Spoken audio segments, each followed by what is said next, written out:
Tonight is the night. Tonight's the night that we look in and see who might be, and we won't know until all the swing states get to count everything coming in way later on in the week.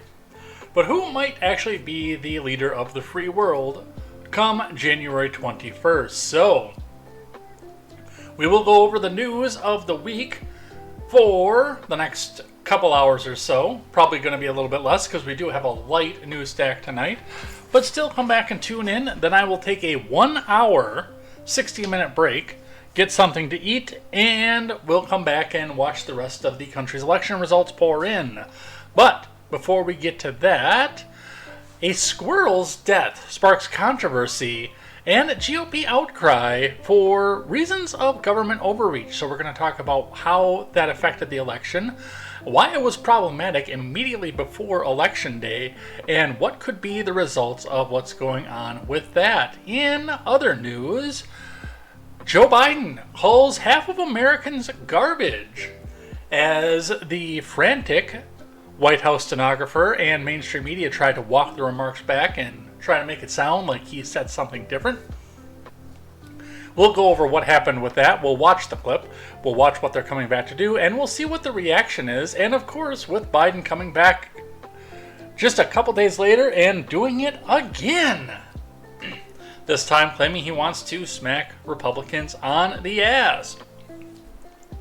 Kamala Harris gets airtime on Saturday Night Live immediately before election time, and it backfires spectacularly with the final Trump message. We'll go over what's happening there and what we do with that. And Liz Cheney gets asked if she would like to go over to a war, and suddenly the message comes into being a firing squad. So we'll talk about what's happened with that, what we do with that, and what the real message was there. It is going to be all of this and more on the final contemporary in this election cycle. Strap yourselves in, find a friend, get some people in here because we're going all night, folks. I don't have to work in the morning tomorrow. I don't have to work till tomorrow afternoon. And I couldn't think of any better lyrics to use for the opening on this one, but he who makes a beast out of himself gets rid of the pain of being a man. I'm Jay Edgar, and this is Contemporary.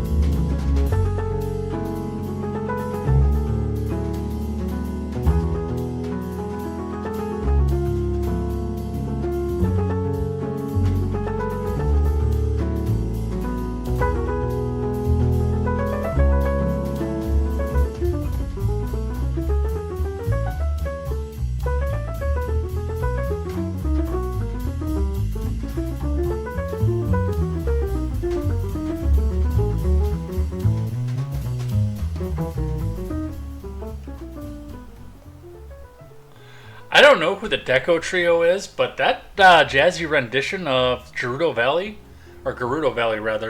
that fucking slaps, dude. That's going to become a permanent fixture of this channel. We're going to find somewhere to work that in. I enjoyed that quite a bit. Good evening. My name is Jay Edgar. This is Contemporary. We are in the final countdown for at least the initial count and Election Day and the results coming in. I will be checking in with the results intermittently as we go through the night. Looks like we have had 3 states call so far.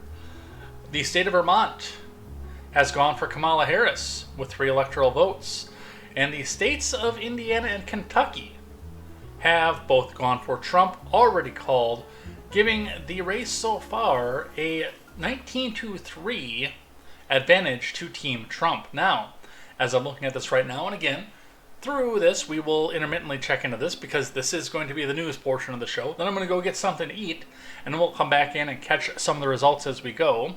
And by the way, I will be taking calls over the course of the election results coming in, and if somebody can get a message out to Seawall If Sewell wants to be able to pop in and give us updates if stuff gets called during this program, I will drop myself into the call-in room where he can drop in and give me results as he goes. But I don't know if he's going to be available for any of that right now. Also, in the presidential race and the counting going on that's current, Virginia has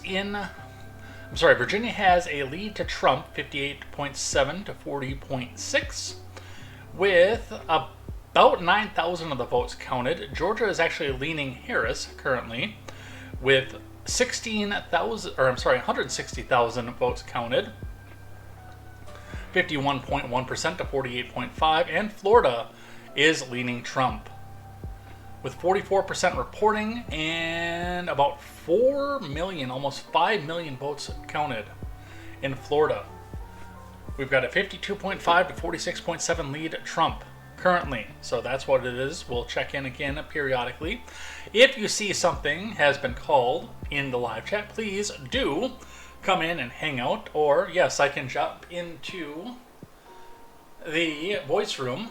And if our correspondent out there on the road, Sewell, wants to pop in and give us some updates as we go, I will jump into the call-in room over on the Discord, and we will listen in for that.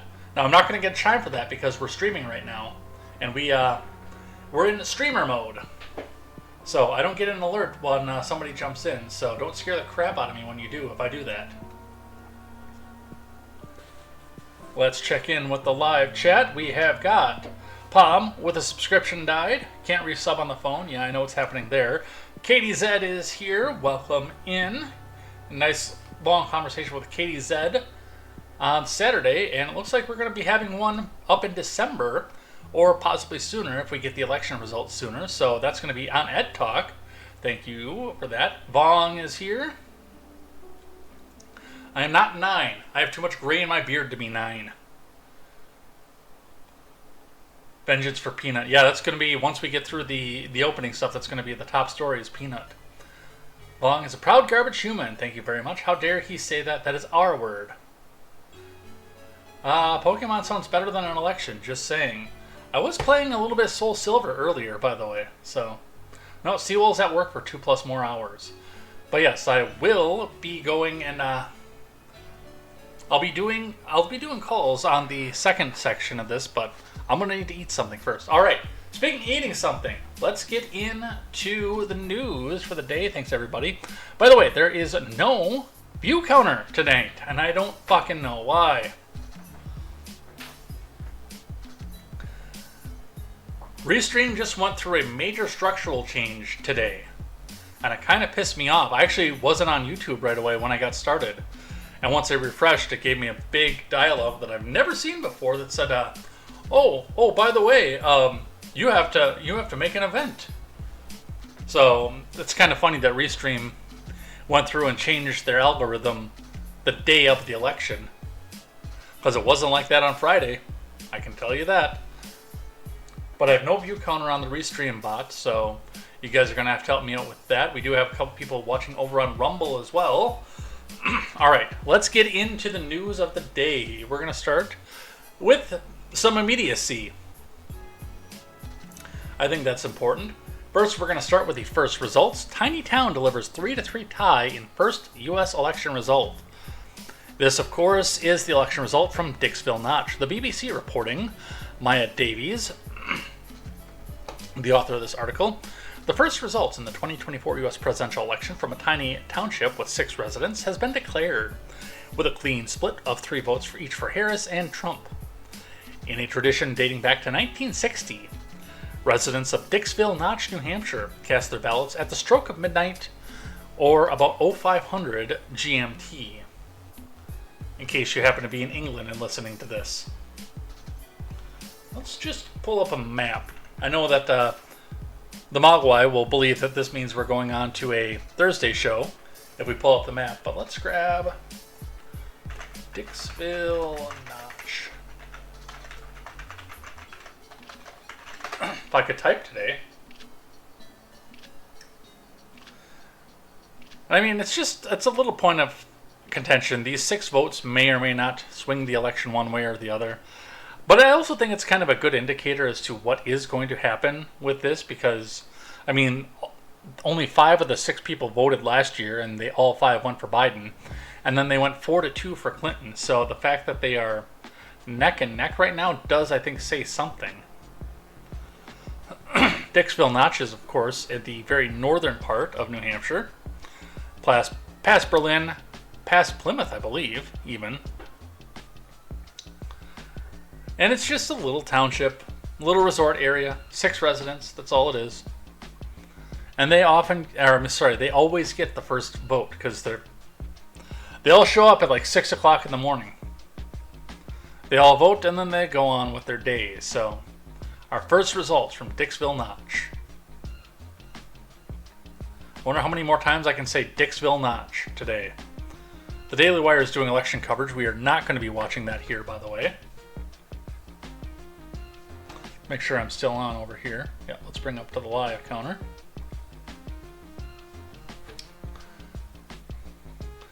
Am I supposed to respond to was needing something with a no?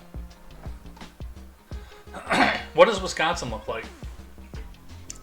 I don't know what Wisconsin's going to look like here because, looking around in Wisconsin, seeing the number of Trump signs versus Harris signs, I do feel like there is an advantage Trump in Wisconsin. But given the fact that we had the ballot drop boxes decision come from our state Supreme Court, meaning that yes, we can go and have ballot drop boxes stuffed at any time that we need to have them stuffed, I do still think that this state is going to go Harris. I stand apart from a lot of different conservative commentators on that one, but I do believe the state is going to go Harris.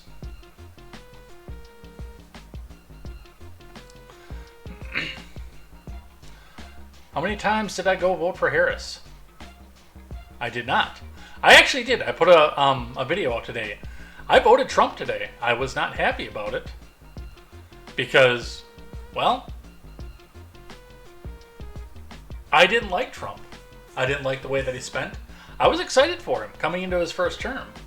Businessman with the ability to come back out and, organize finances and do something different than we've done normally, but when he signed the 3rd and 4th and 5th and 6th omnibus bills, I said, no, we're not doing this bullshit again.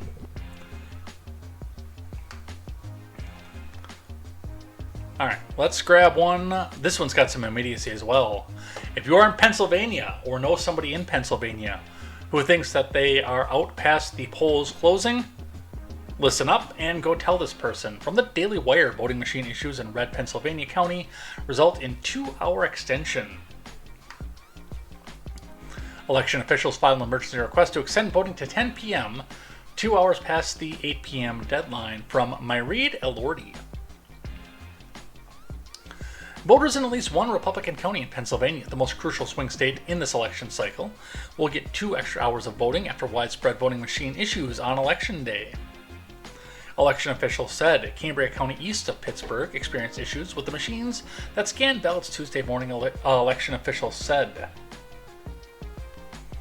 The Cambria County Board of Elections learned early this morning that a software malfunction in the county's electronic voting system has prevented voters from scanning their ballots, Cambria County Solicitor Ron Repak said in a statement, according to the New York Post. This should not discourage voters from voting at their precincts. The board has filed a court order extending the time to vote within Cambria County, Repak said, adding that no one should be turned away from the polls if they wish to cast their vote. Election officials filed an emergency request to extend voting to 10 p.m., 2 hours past the 8 p.m. deadline. The ballot machine issue threatens to disenfranchise a significant number of voters in Cambria County, Repak wrote in his emergency filing. A judge approved the 2-hour voting extension around 11 a.m. However, the judge noted that ballots cast after the original 8 p.m. deadline would be provisional ballots. We'll be talking about that in just a second, too. So, if you are or know somebody in Cambria County, and this person believes that they are either disenfranchised because of the voting machine or have passed the deadline, which actually is still another half hour away, let that person know that you can go until 10 p.m. Eastern Time in your voting precinct. Get to those polls. and then come back and watch Contemporary with J. Edgar.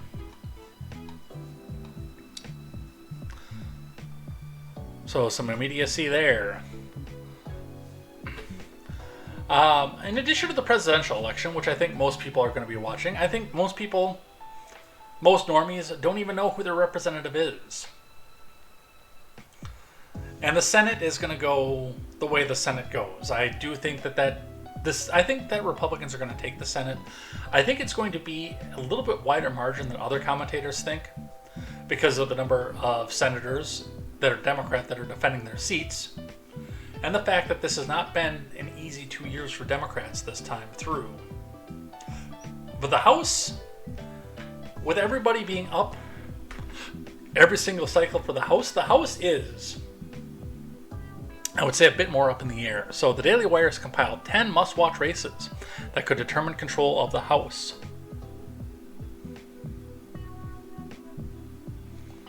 I don't have that hat. Goats and Scarves is here.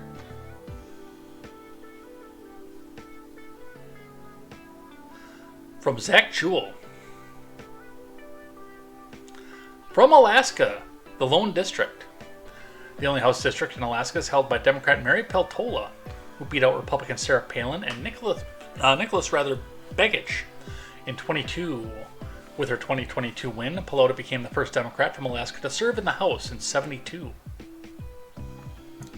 Peltola's victory 2 years ago was due in part to Alaska's ranked choice voting system, which split the Republican vote between Palin and Begich.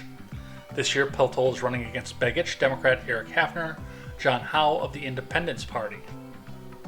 So, there's not going to be as much of a split vote this time. Be curious to see where that goes. Arizona first. I prefer bite my shiny daffodil ass. Myself. Republican David Schweikert has held the 1st district seat in Arizona since 23 after serving as the 6th district congressman for 10 years. Schweikert has focused on fiscal conservatism and addressing the national debt. Sounds like my kind of guy right there. Schweikert squeaked out a victory by just over 3,000 votes in 22 over Jevin Hodge. His opponent this year is Democrat Amish Shah, a current state representative and emergency room doctor who is focused on abortion.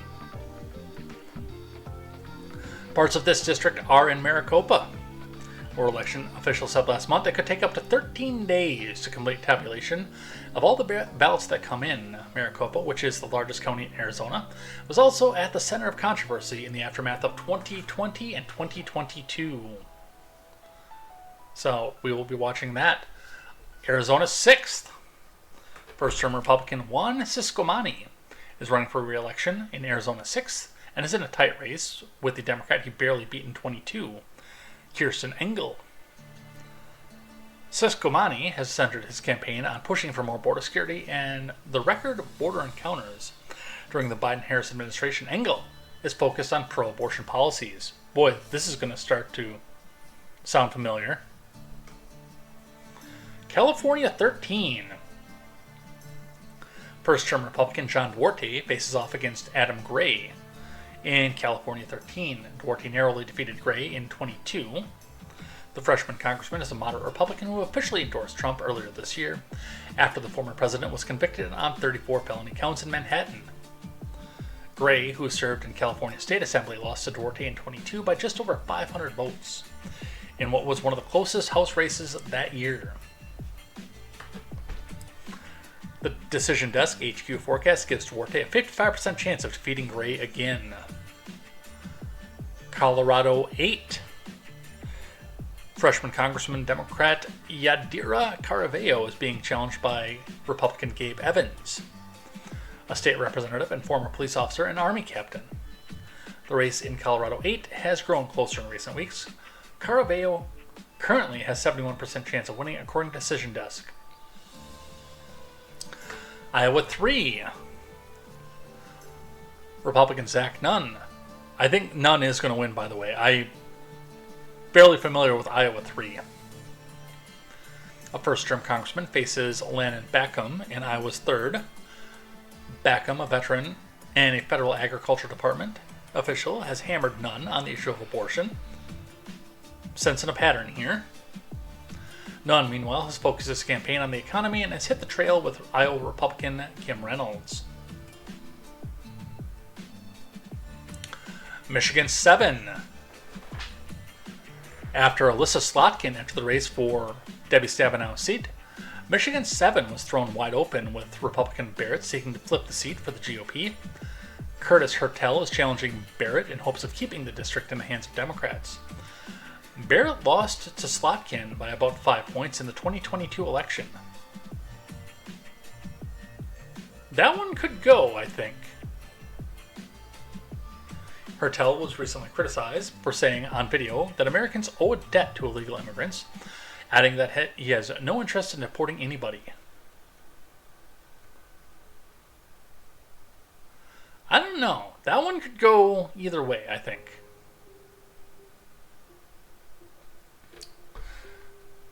We have West Virginia has been called for Trump. Still no news for Harris. Looks like Virginia has flipped currently in the count, but only 3% reporting. But Georgia also flipped back. Thank you for the report. Michigan 8. Another district in Michigan could be a pickup for Republicans. Dan Kildee, who represented Michigan 8, announced last year he would not seek re-election, creating another open house seat. Republican Paul Jung has focused on securing the border, while Kirsten McDonald has focused on abortion. New York 19. Incumbent Republican Mark Molinaro faces a tough challenge from Josh Rowley. Molinaro has voted across the party line while in Congress, but during the campaign he's focused on immigration, a top issue for Republicans. Riley served as general counsel to U.S. Senator for Al Franken. That might make things difficult for him, I'm not going to lie. On the Senate Judiciary Committee, and has championed an effort in federal court to ratify a federal equal rights amendment, which would make abortion access a constitutional right. There it is again. Riley now has a 58% chance of winning, so that one could flip Democrat. Oregon 5. In Oregon's 5th, Republicans are hoping to hold on to another seat as incumbent Lori Chavez Dirimer faces Democrat Janelle Bynum. Dirimer won in a tight race in 22 over Jamie McLeod Skinner, giving the Republicans another important seat in its slim majority. The Daily Wire reported in September that Bynum sponsored legislation that sent hundreds of thousands of dollars to a program that discriminates against U.S. citizens and offers down payment assistance to illegal immigrants. So, those are the ones that they say are going to be kind of tight. I'd be interested to watch as we go to see what the House races go. We'll be looking more into that in the second portion of the show, so stick around for that.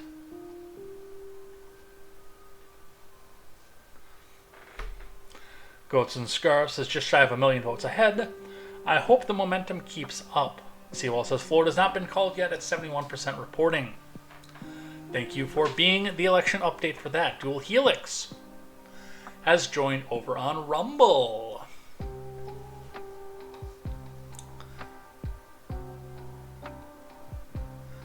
Alright, one more for Pennsylvania. This is an X thread that I found right before we went live, actually.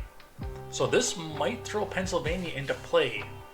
We'll see what happens with this. Brandon, who is at brash_1 over on X. Standing in line at my polling place, poll worker just came out and announced that Allegheny County, which is Philadelphia, didn't send the necessary paperwork for one of the 2 districts at this polling location, and one of the necessary officials has not shown up yet. They're separating the 2 districts and allowing 1 district to vote. This is unacceptable, and he tagged Scott Pressler in this. Thread continues, they're encouraging people to use provisional ballots if they don't want to wait. The shenanigans have begun. We're now being told the county didn't send the poll book and they can't start voting until they have it. Just been informed the elections judge for a district didn't show up. Poll workers have called the county 6 times since 6:15 a.m. and have yet to receive a callback. Judge finally showed up 40 minutes late. More on him later. And after, that was at 6:02 a.m., so 10 hours ago would make it 8:02, so after 2 hours, Brandon was finally able to cast his ballot, but at least half a dozen other voters had to leave before they could vote. And that's a big problem if even one of those people who left decides not to come back later, or can't come back for some reason. This one irresponsible elections judge will have caused irreparable harm to the electoral process. If polls are open from 7 a.m. to 8 p.m., no one should be denied the right to vote during those hours. So, that is Philadelphia again. I believe everything is cleared up at this point, and if you are in Philadelphia or know somebody in Allegheny County, make sure that person votes. Trump has expanded his lead in Georgia, over 60% for him and only 8% reporting. That's one we'll watch closely. Let's look at our final polls. And this was a tough one because we had tie, with polls coming in all the way down from here. And it does look like it was enough to try to push the electoral spread to Harris plus 0.1.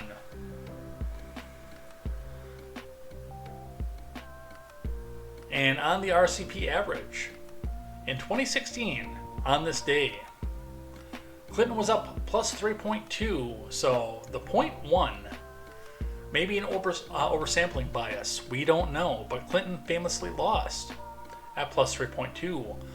Biden, at this point on election day, was up 7.2.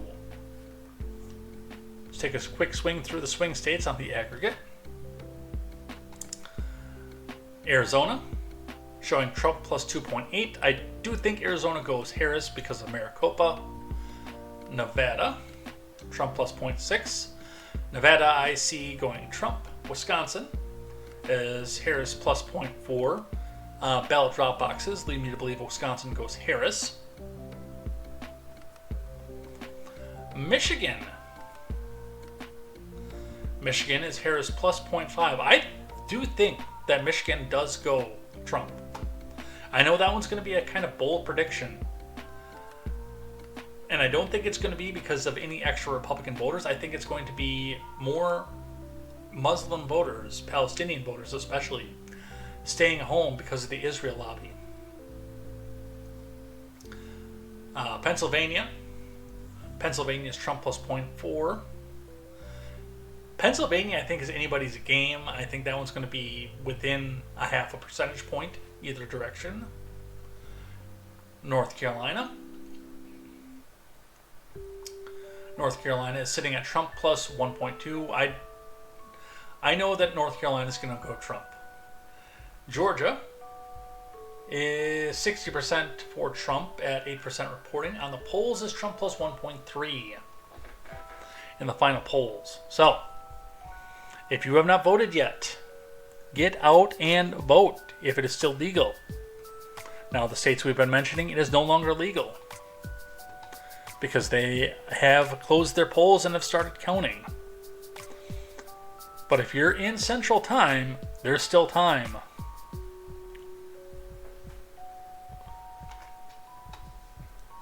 All right, let's look at the Dow.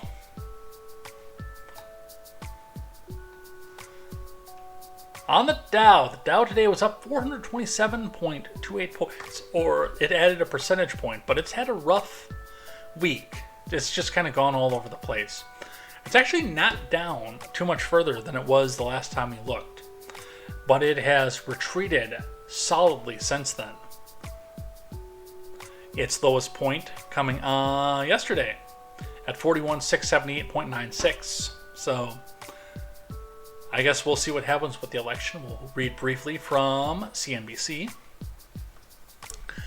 Dow rallies 400 points. S&P 500 gains 1% as traders await U.S. election results. From Jesse Pound and Samantha Subin. The S&P rose solidly Tuesday in a broad rally for stocks as traders awaited the results from a high-stakes U.S. presidential election.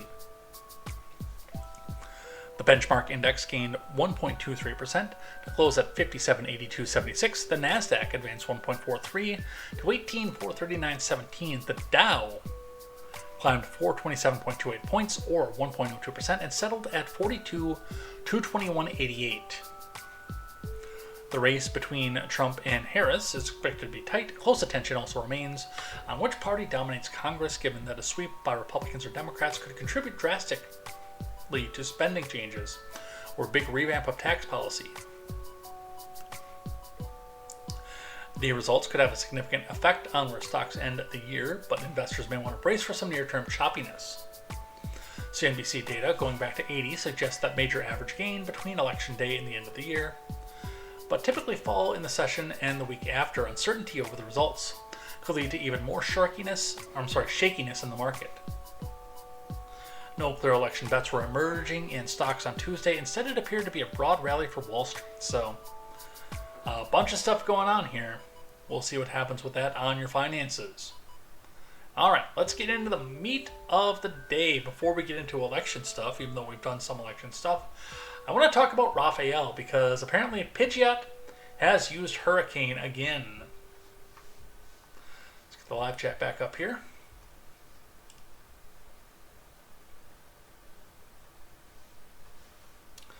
Let's see. Goats and Scarves says North Carolina started reporting only 2% with 68% for Kamala currently.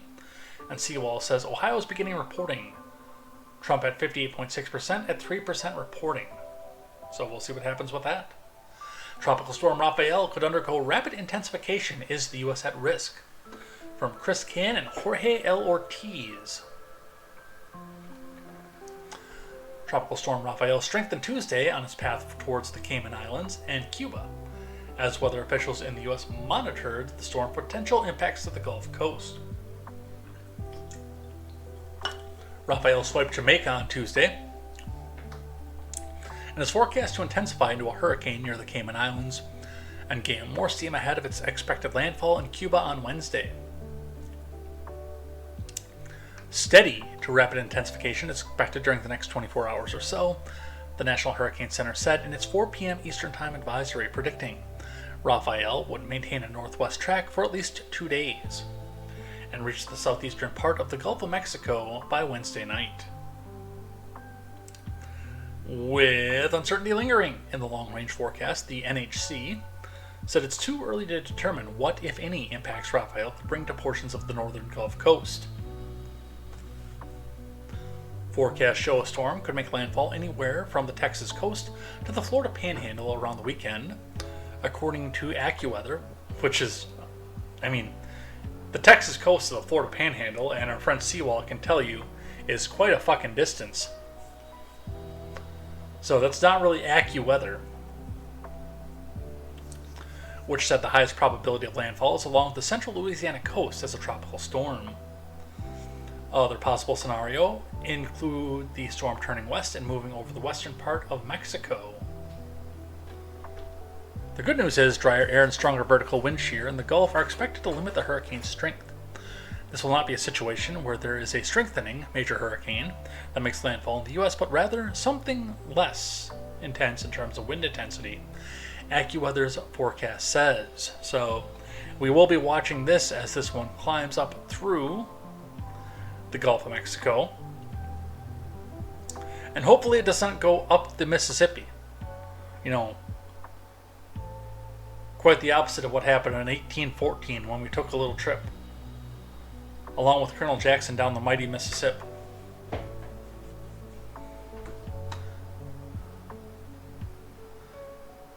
Alright. Somebody comfort Palm because I'm in here doing this. Palm's gonna cry. From the USA Today.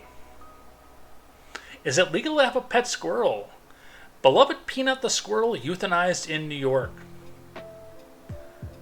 I think we're going to go full John Wick before the election time. From Janine Santucci. Bands have been in an uproar since internet sensation Peanut the squirrel was seized from his owner's home and euthanized in New York by officials this week over what they say was the unfair killing of a beloved family member. Peanut and a raccoon named Fred were both taken Wednesday from Mark Longo's home in Pine City, in the south central part of New York along the Pennsylvania border. After the county's health department and the New York Department of Environmental Conservation said in a statement, they had received reports about potentially unsafe housing of wildlife that could carry rabies and the illegal keeping of wildlife as pets. 2 days later, the two agencies announced the two animals were euthanized to test them for rabies, prompting outrage from the massive social media following Longo and Peanut had amassed. Longo and Peanut's fans and even a lawmaker have decried the harshness and force with which they say a raid was conducted on the home and the decision to euthanize the animals with no recourse for their owner. It is not legal to keep wildlife as pets in many parts of the country, but people licensed as wildlife rehabilitators, which is what Longo was, can legally care for them in New York as long as they plan to release them back into the wild once they are well. It's not clear whether Longo had gone through or begun the process of becoming a licensed wildlife rehabilitator. Okay, I stand corrected. But he had also established a nonprofit called Peanut's Freedom Farm Animal Sanctuary. The whole ordeal has the New York rehabilitation community on edge, said squirrel rehabilitator Rachel Tyndall, who runs the Rochester area Chip and Chloe Squirrel Rescue. Named after the first two squirrels she took into care, Tyndall said that she hopes Peanut ordeal doesn't discourage other people from becoming licensed to do part of this important work. The whole way it's been treated in this case has been every rehabber's worst nightmare, Tyndall told USA Today. We do this work because we love animals. We're not getting paid for this because these animals don't have owners. They're wildlife. We're giving up our time, we're giving up our sleep, our money to do this to save the animals. He was in the process of getting a license, says Seawall. The USA Today says it's unclear. I feel like I believe Seawall more on this one. Here's the deal with this. Now, as far as a seizure and euthanization, first off, I'm sure the ATF is insanely jealous right now. Why did these fuckers get to shoot a family pet? Typically, it's the ATF is shooting a dog. But this entire thing comes from a point of government overreach. Now, I'm going to speak to some of the rumors, but when I speak to some of the rumors, I'm going to point out the fact that there's been no green check verified confirmation that these are true. There's been speculation on websites that are not green check verified, and X, of course. But there is no verification on whether or not any of this is true. So, with that being said, the rumor is, and there was a picture that was put up in the Discord. I cannot verify that this is the identity of the person, nor will I post the picture for fear of doxing. I do not want this person to be doxed. Because, I mean, if that's actually the person, you kind of killed an internet celebrity and people are fucking crazy. But the argument here isn't about the seizure and the euthanization so much as it's about government overreach and the ability to do the seizure and the euthanization with almost no provocation. It is said that the person who made this call is not even a resident of the state of New York. Again, because of the rumored status of what happened here, I will not be giving the name of the person or showing the image of this person on screen. But it does indeed appear that if all the rumors are correct, this person was calling from completely out of state to have this pet removed because of the risk of rabies in a state that she doesn't even live in. With no real indication either of rabies, just by watching the behavior of the squirrel. And I've seen some of the little TikToks and videos of the squirrel. So, the outrage that came out of this was intense. There are 44 memes in one of my meme channels on my Discord just about the damn squirrel. People love this squirrel. And I think that it's cool that they've taken the time to do this. Goats and Scarves says Anthony Fauci probably wishes COVID was handled like that. Yes. Knock down the door and say, Do you have your papers, please? Do you have your vaccine papers? See, well, says fun fact, the nickname for a suppressor in the Vietnam War was the Hush Puppy.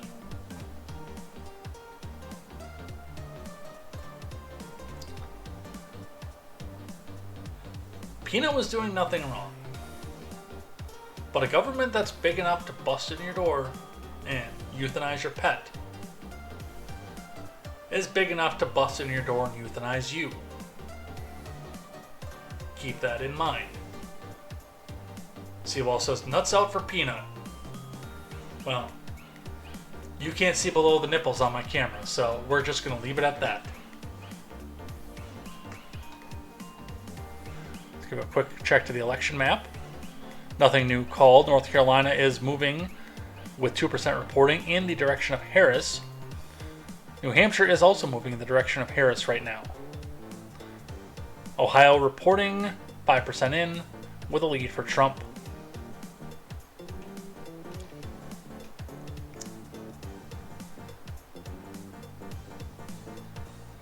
Republicans call to avenge Peanut the Squirrel's death at the ballot box. Which I think is an interesting turn of events because, well, nothing that you do in the presidential sense is going to, or would have changed this one way or the other, but it is punishing the party because that part, especially being bordering on Pennsylvania and New York, is under heavy Democratic rule. This is from the Washington Post, where democracy goes to die in darkness. Jennifer Hassan. A celebrity squirrel has become a rallying cry in the right in the final throes of the election. Was that on your 2024 bingo card? I'll admit, and I didn't mention this in my long form or my short form video, that was one of the reasons that I decided to go and vote Trump, even though I hated myself for it. The seizure and euthanasia of Peanut, whose Instagram account has more than 750,000 followers, at the hands of New York State conservation agents sparked outrage from fans. The incident was quickly embraced by the Trump campaign and Republicans as a symbol of dangerous consequences of government overreach. Based. Goat says, first it was the acorn, and now it's Peanut. Authority figures are going nuts. Nice. R.I.P. Peanut, the Trump campaign's official TikTok account said in a Sunday post that has amassed about 9 million views, insisting the squirrel was needlessly murdered by Democrat bureaucrats in New York. The post urged voters to send a message to horrible state and federal officials by electing former President Trump. We will avenge you at the ballot box, the post said, alongside an illustration of a ghostly squirrel perched over Trump and gazing towards the sky. Its paws around the presidential candidate's shoulders, Trump rests his right hand on the squirrel's paw as an American flag hangs in the background.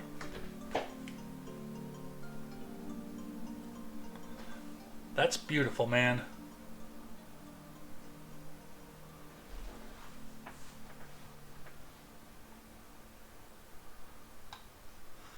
Amid the backlash to Peanut's demise, bomb threats were reported against the facilities of New York's Department of Environmental Conservation. They were called in by Democrats, but because that's how that always happens. Trying to make it, look at what the evil Republicans are doing. They do this every time. Whose workers were given permission to work from home Monday and Tuesday. 10 bomb threats were reported by the DEC at office locations across the state.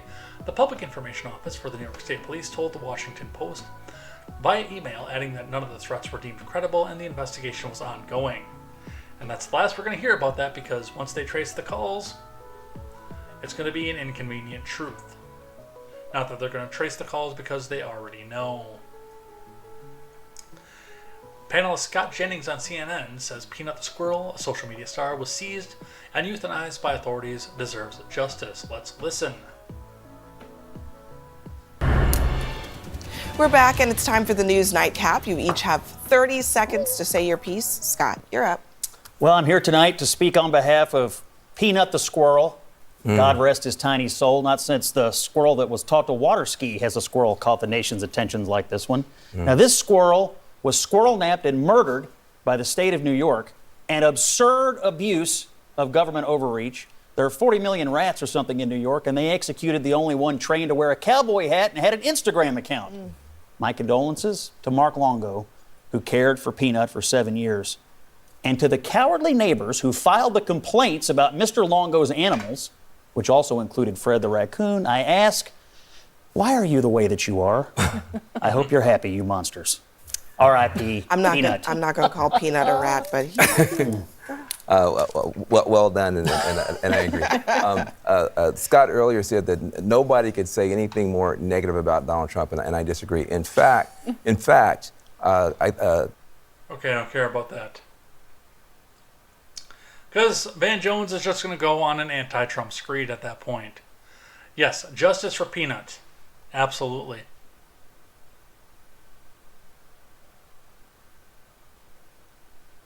All right, let's talk about what's happening at the polling places. Both past and present. And wouldn't you know it? Bomb threats from a Democrat. No, this one actually is. That's not me speculating. They confirmed this from Axios. A Georgia poll worker arrested over bomb threat as security bolstered across the U.S., which it should be. Because we've already seen somebody trying to arson up ballot drop boxes with a Free Palestine sign. Or Free Gaza, rather, not Palestine. We'll be talking about that in a couple articles. Rebecca Falconer reporting a Georgia poll worker was arrested and charged with mailing bomb threat to election workers on Monday, the Department of Justice announced. The arrest comes as police step up security around the White House and Vice President Harris's residence in D.C., and National Guard units in several states and local law enforcement agencies prepare for possible Election Day violence. No, that's not going to come until tomorrow. Unprecedented steps are being taken to protect election workers and ballots amid rising concern about voter intimidation and threats as the Pride Boys, feds, and other Trump-supporting extremist groups, feds, signal they'll be at polling sites on Tuesday.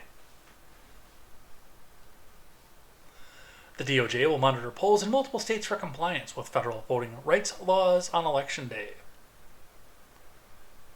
Nicholas Wimbish of Milledgeville, Georgia, accused of mailing a letter addressed to the Jones County Election Superintendent, purportedly from a Jones County voter, one day after he allegedly had a verbal altercation with a voter per a DOJ statement. But the part that Axios won't tell you is that this is a Bernie bro.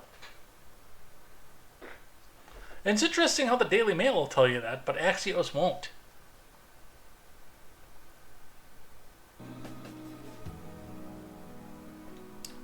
Prosecutors alleged the letter stated that Wimbish had given me hell and that he was conspiring votes and that it made threats against him and others to look over their shoulder as the voter knew where they go, and that the writer had found the home voting addresses for all of them.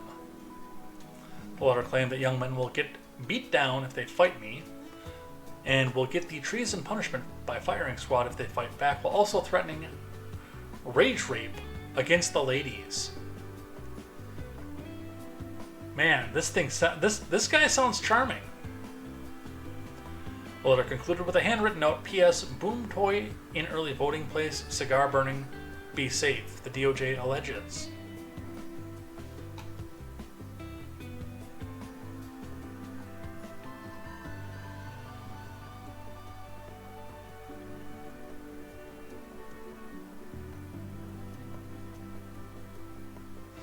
Reuters with further on this one, but we'll probably skip a bit over this. Georgia poll worker threatened to bomb election workers, U.S. persecutors say.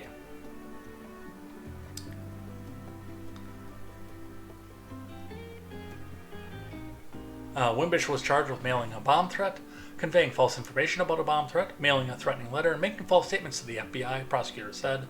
A lawyer for Wimbish could not be immediately identified.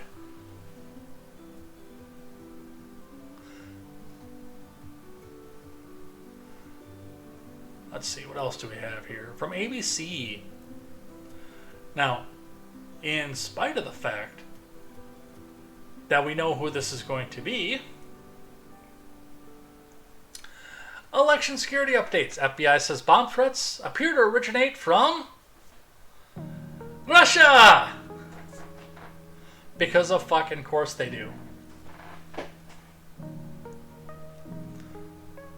From, and this is a live updates page, so we're just going to go over the top, but they don't tell me who the author is on the top.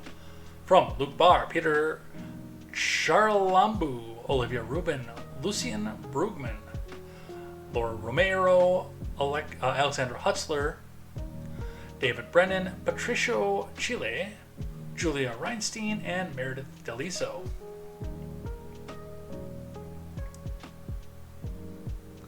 Law enforcement agencies prepare for unrest beyond Election Day. So we know that one. FBI says the threats to election integrity appear to originate from Russia. The FBI said in a statement they're aware of bomb threats in several states, and many of which appear to originate from Russian email domains. None of the threats have been determined to be credible thus far, the FBI said. Earlier, Secretary of State in Georgia Brad Raffensperger said a series of bomb threats in the Fulton County appear to come from Russia, but did not explain further. National Voter Hotline received 6,000 calls, reports no major issues. Representatives from the nation's largest voter help hotline echoed what ABC News heard from state election officials in the battlegrounds. So far, so good.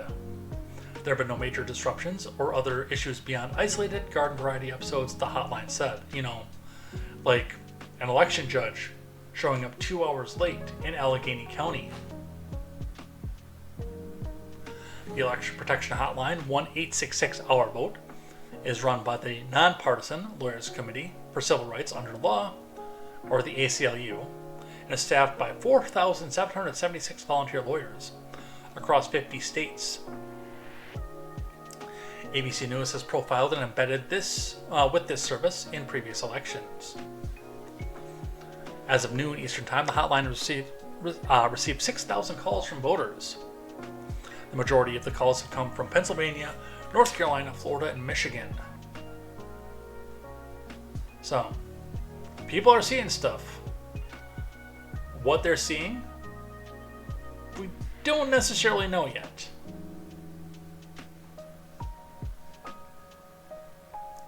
From Times Now World, which did pop up in green check.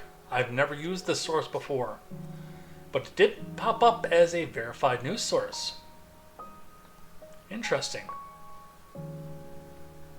Oh, we've got several states just called. Says Seawall. Let's have a look. That is a lot of red right now, but it's a lot of expected red. Texas. Looks like Texas is going to go for Harris, though. Let's bring this over here, even though this is on a Google one. So we're at 95-35 for Harris, with Massachusetts, Rhode Island, Connecticut, Edding, and Maryland, all of them going for Harris, which, I mean, was highly expected. Pennsylvania is 3% reporting, with a large lead for Harris. Ohio, 26% reporting, with a small lead for Harris. Virginia, tight race for Harris. North Carolina, tight race for Harris. Georgia, with a fairly tight race for Trump, with South Carolina, Florida, Alabama, Mississippi, Tennessee joining Indiana, Kentucky, West Virginia, and Oklahoma, 0% reporting, but they've already called for Trump. California's going to do the same thing later on, by the way. Texas, Seawall, you better go tell your people. Texas is in play. I don't think Texas is actually in play. But it's fun to make Seawall's eye twitch.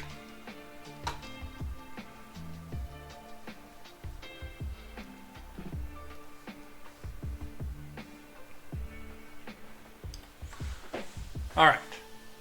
Who is Isaac Sissel? Michigan man threatens mass shooting if Trump wins. Isaac Sissel was arrested in Michigan for threatening violence if Trump wins the 2024 election, according to CNN. He sent a threat to the FBI during polling hours. Sissel claimed he had obtained weapons to carry out the attack.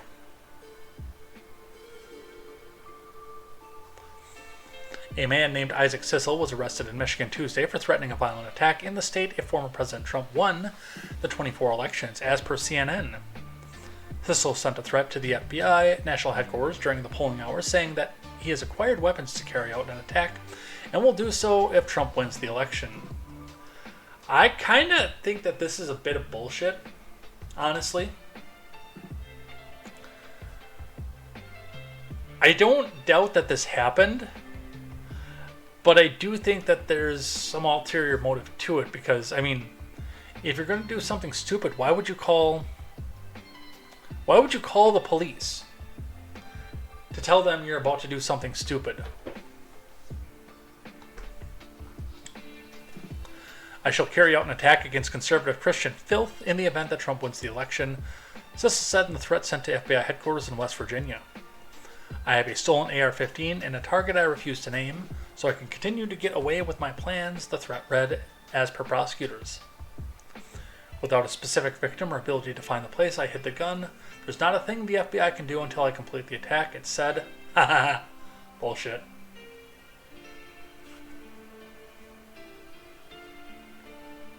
So, I don't know, I question the veracity of this one. In my state, in Wisconsin, Milwaukee forced to recount 30,000 ballots due to tabulation error.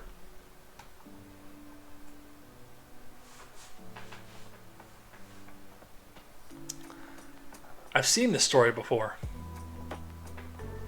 Milwaukee election officials are recounting approximately 31,000 ballots due to a tabulation error. Several hours after starting to count absentee ballots at 8:45 a.m. Tuesday morning, officials in Milwaukee's central count discovered there was an issue with the physical sealing of the tabulation machines. The doors were not closed properly. All 13 of the machines involved are currently being reset out of an overabundance of caution. Honkity, honk, honk, honk, honk, honk. When the machines are reset, all 31,000 ballots will be rerun through the machines.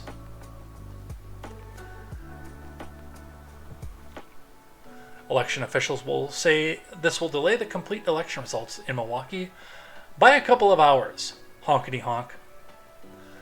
Milwaukee Elections Commission Executive Director Paulina Gutierrez is expected to provide an update to the media soon on the situation.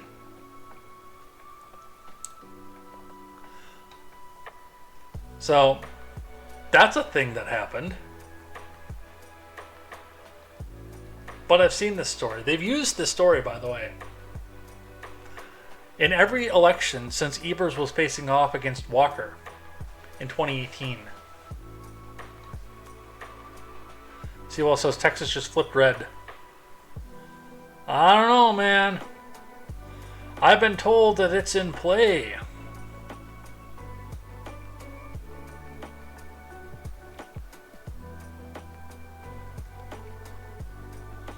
Michigan's starting to report as well.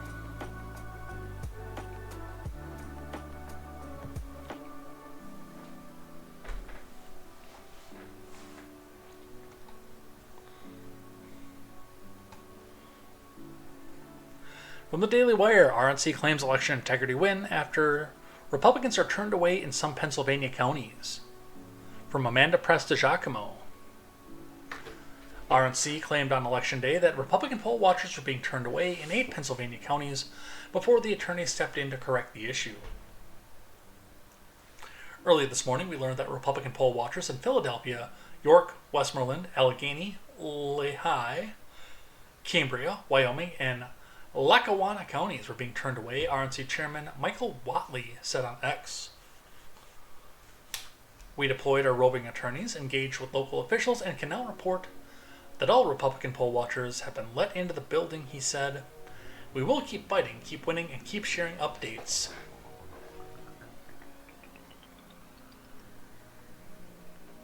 So, They're trying something. What it is and what it's going to be, we don't know yet. All right, going back to a story left over from last week. Devices used in ballot box arsons had free Gaza markings, sources say. From Pierre Thomas, Lucien Brugman, Chris Boschia, and Meredith Deliso.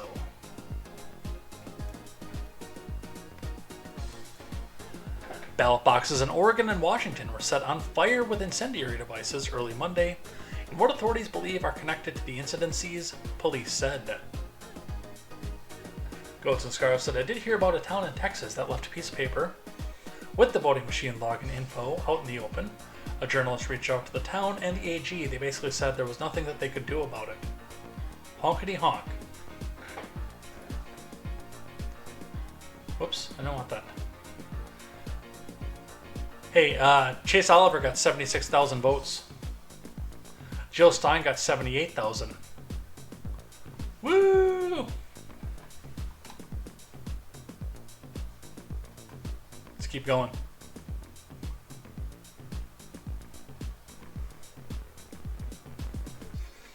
Ballot boxes in Oregon and Washington were set on fire with incendiary devices early Monday in what authorities believe are connected incidences, police said. The devices used in the arson incidences carried markings with the expression Free Gaza, two sources familiar with the ongoing investigation told ABC News. Yeah, you remember how sure they were that this was going to be a rabid right-winger in Oregon and Washington?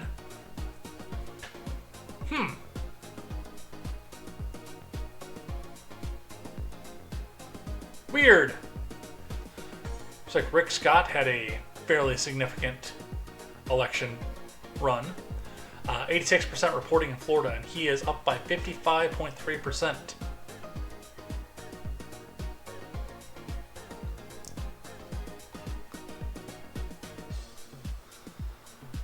The ballot box fires, which occurred near the Oregon-Washington border, are also believed to be connected with a third ballot box incident that occurred earlier this month in Vancouver, police said. And this story suddenly disappears.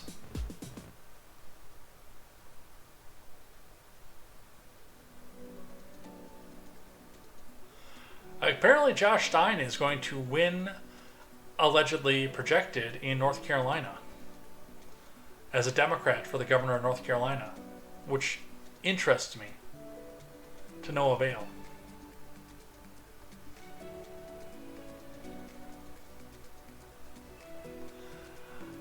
How about that garbage comment? James Woods. Yeah, that James Woods. Someone to care for, to be there for. I've got James Woods. Yeah, that James Woods. So here's the president calling any American voting for the Republican candidate floating pieces of garbage. Let's send this worthless fool back to his basement, send his cackling border czar back to San Francisco, and reclaim America from these. I cannot read the rest of that on YouTube.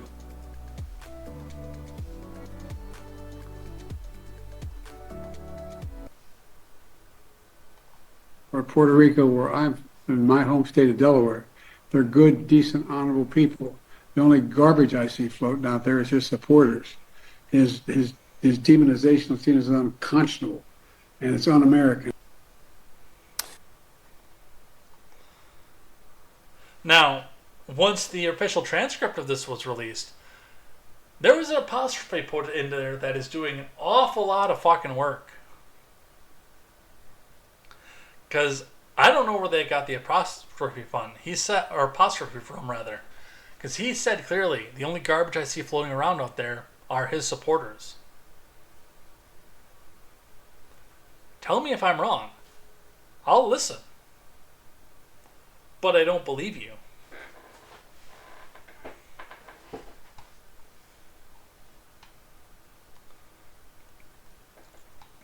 From The Hill, Austin Surratt, opinion contributor. The opinions expressed in this article are the opinions of Austin Surratt and not necessarily the opinions of The Hill. Contemporary, your host J. Edgar, or Turn Some Pages Productions. This is an opinion piece. Biden's garbage gaffe could elect Trump and do lasting damage to his party. On Tuesday, President Brandon seemed to call people who support Trump garbage. And they kind of backed off the trying to make this into a possessive thing. They kind of backed off that in a hurry.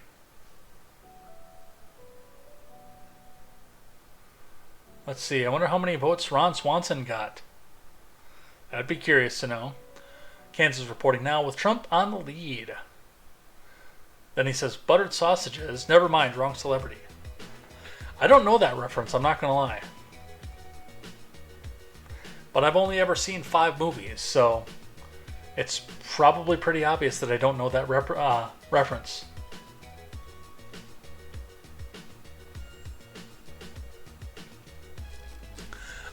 During a video conference with Latino supporters, Biden said, just the other day, a speaker at Trump's Madison Square Garden rally called Puerto Rico a floating island of garbage, of course referring to the corruption of the government as well as the fact that they do tend to have overflowing landfills all over the island.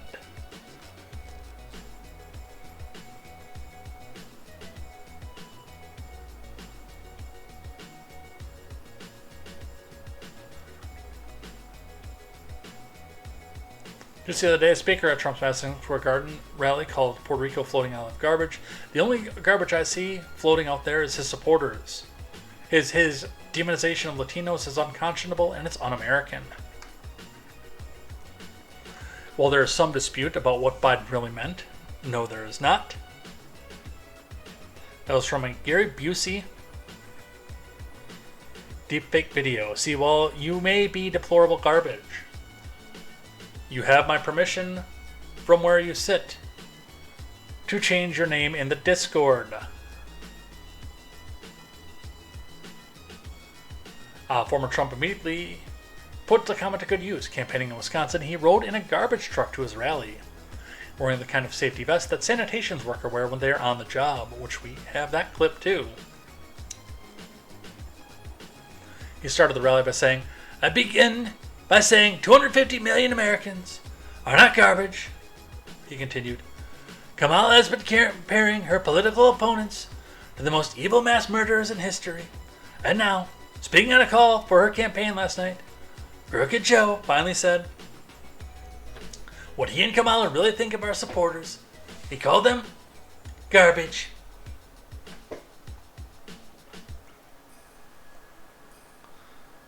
At a rally in Rocky Mount, North Carolina, he told the audience that Joe Biden finally said what he and Kamala really think of our supporters. He called them garbage, and they mean it. Even though, without a question, my supporters are far higher quality than Crooked Joe, Lying Kamala. It would have worked better if it was Cackling Kamala, just so you know. That would have been way better.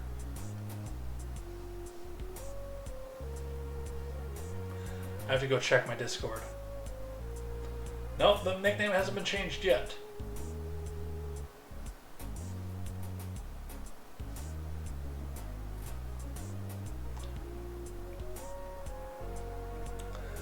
With no hint of irony or self-knowledge, he proclaimed, my response to Joe and Kamala is simple. You can't lead America if you don't love Americans. You just can't.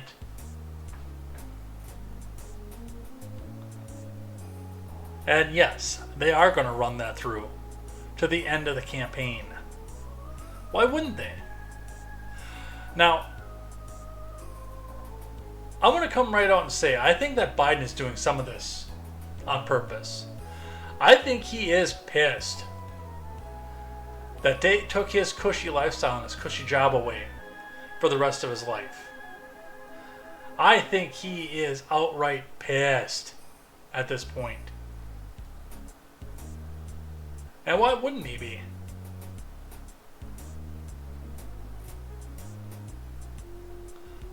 I mean, I would be. You promise you get to spend the rest of your life in your cushy office. You don't ever have to worry about your son for the rest of your life. What happens after you're dead, that's between him and the DOJ. Yeah, voters should not be taken in by such faux outrage. Fuck off. Because if there was ever one misstep from a member of the Trump campaign, it was a wall-to-wall coverage of faux outrage. In fact, there was faux outrage over Vance calling Harris trash after deriding her for Biden's garbage gaffe, which he shouldn't have done. But there are two big differences between what Vance did when he called Harris trash and what Biden did. Now, I would say that let's go on the low end. Let's say 80 million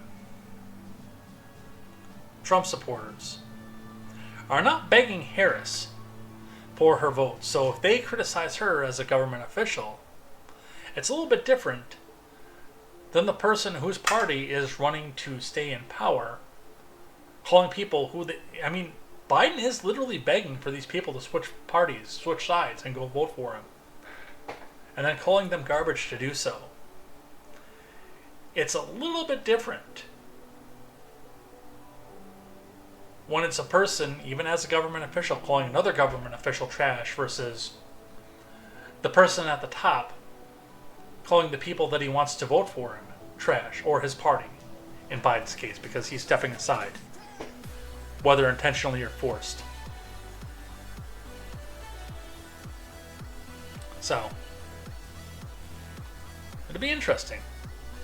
The vote count is tightening a little bit, but not too much. In the popular vote, Trump is still ahead, which surprises me. Again, I'm not sure how this is going to go, and I said this last week on Contemporary, and I said this in my one-off video that I made earlier today. I don't know how this is going to go. That actually makes me a little bit nervous. Not to let a good opportunity go to waste. From the Associated Press, Trump boards a garbage truck to draw attention from Biden remark. Or to Biden remark, rather. From Adriana Gomez-Lacon and Jonathan J. Cooper. Trump walked down the steps of the Boeing 757 that bears his name, walked across a rain-soaked tarmac, and after twice missing the handle, because they have to put he's in physical decline, look at him, climbed into the passenger seat of a white garbage truck that also carried his name. The former president, once a reality TV star known for his showmanship, wanted to draw attention to a remark made a day earlier by his successor, Joe Biden, that suggested Trump supporters were garbage. Trump has used the remark as a cudgel against his Democratic rival, VP Harris. "How do you like my garbage truck?" Trump said, wearing an orange and yellow safety vest over his white dress shirt and red tie. "This is in honor of Kamala and Crooked Joe." Trump and other Republicans were facing pushback of their own for comments by a comedian at a weekend Trump rally who disparaged Puerto Rico as a floating island of garbage. Trump then seized on the comment Biden made on a late Wednesday call that the only garbage I see floating out there is his supporters. The president tried to clarify the comment afterwards, saying he had intended to say his demonization of Latinos was unconscionable, but it was too late. I love the fact, and I didn't have any articles up there for this, but a lot of the mainstreamers actually tried to twist this to say that, oh, well, Trump doesn't actually have a license, a sanitation license. He can't actually go and collect garbage. He's not actually being a garbage collector. No shit, Sherlock. We know that. We know that the braggart with a silver spoon in his mouth isn't going to lower himself to walking up and down the streets and picking up cans without a motorcade and a Secret Service detail behind him. We get that. We know that he drove around the tarmac in the garbage truck. We get it. That wasn't the point. The point was the fact that one of your people said the quiet part out loud, and we don't know if it was on purpose or not. And he took it a step further too, thank you Ian Miles Chong, saying that Trump is doing his entire speech in his garbage collector outfit. which is fantastic.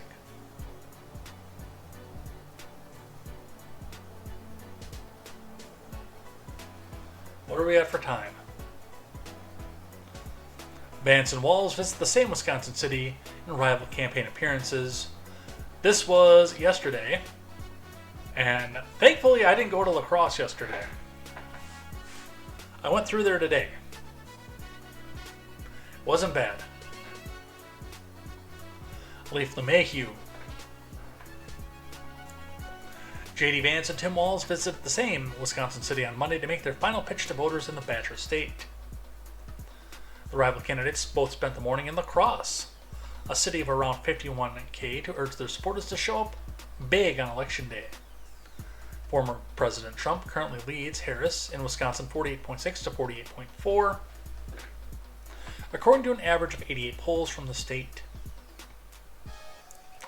Vance spoke at the La Crosse Center on Monday before heading out for the campaign stop in Michigan. Shortly after Vance spoke, Walz spoke at the main event space in La Crosse to address backers of the Harris campaign. Now, I was just in La Crosse earlier today. They're about 50-50 over there. I live close to there, so I have an idea of what's going on there.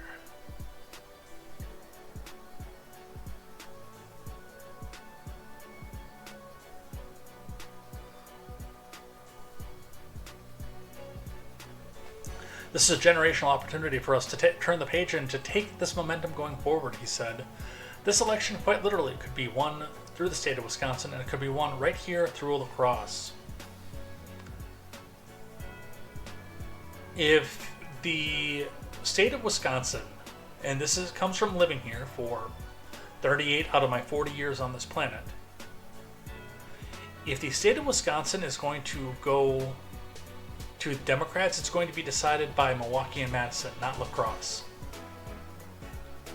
Now, if it goes Republicans, it might get decided by La Crosse and possibly Eau Claire.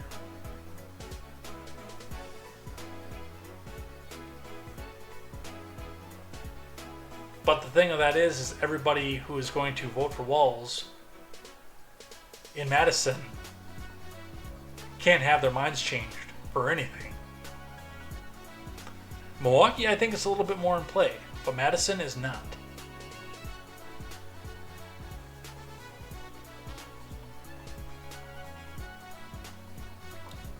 So, I missed both those events. Thank God. Oh, and then Biden struck again, by the way. Why? Because of course he did. Again, I think he's doing this stuff on purpose at this point. Tiffany Fong says, Biden says Republicans like Trump are the kind of guys you want to smack in the ass. He gave him good game. He gave him good game! But I'm serious. These are the kind of guys you like to smack in the ass. But I'm serious. These are the kind of guys you like to smack in the ass. But I'm serious. Why does he make that face when he does it, too? These are the kind of guys you like to smack in. You like to smack him in the ass. Oh, those tight pants that they have on. Give him a wow, a wow, a wow. He's doing this on purpose. He has to be. I can't see any other reason for that.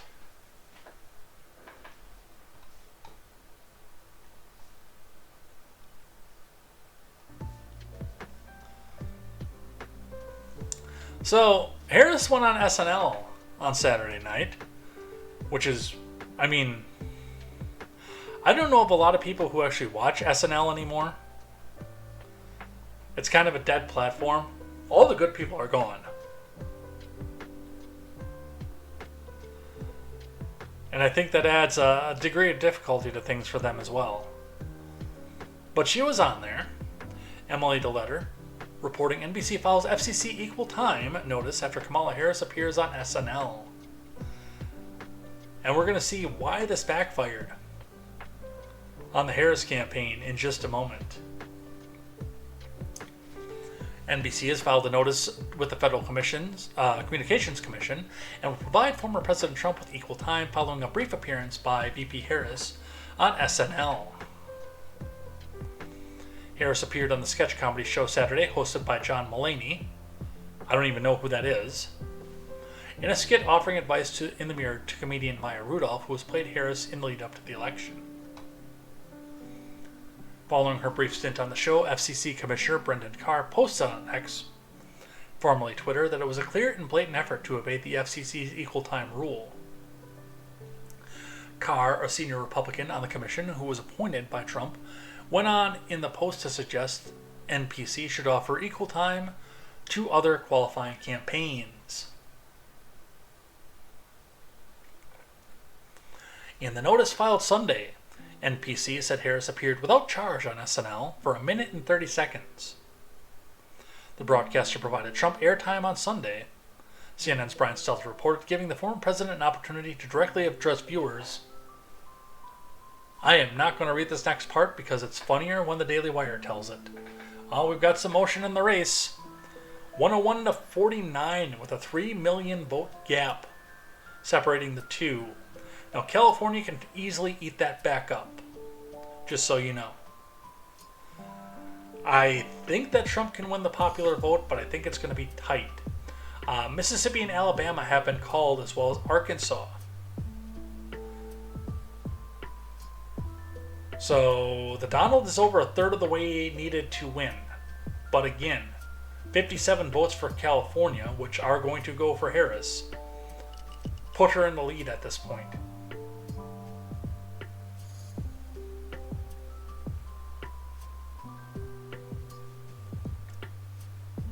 Depending on the calls, though, this could be called by tonight. So, yes, we've got the FCC ruling. Let's grab one from the Daily Wire. Let's get their stupid fucking coverage off the screen. How SNL's pro-Kamala stunt just backfired bigly. Get this over here.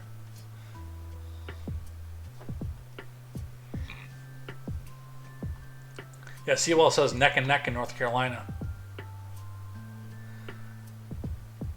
Yeah, about 0.4% difference between the two. Harris is leading by 2,500 votes.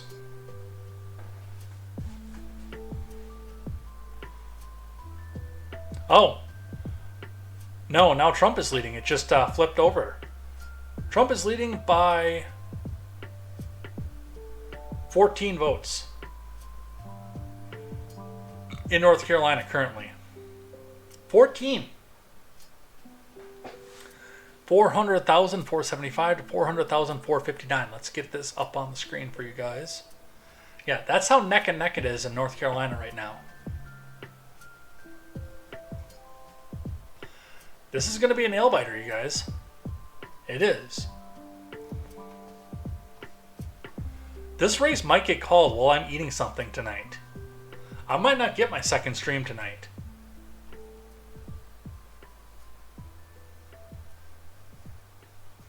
Alright, so we read about what happened.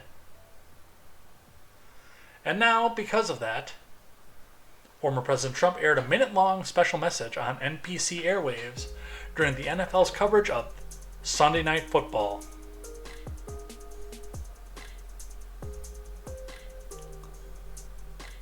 Likely reaching far more viewers than Harris, who made a last-minute appearance on Saturday Night Live the previous day. So he probably reached a lot more male, young voters. Because while I'm the kind of person who doesn't sit and watch football all Sunday anymore, I know a lot of people who have gone back. What was that message? Well, let's get a refresh into this because the message didn't pop up on the last refresh.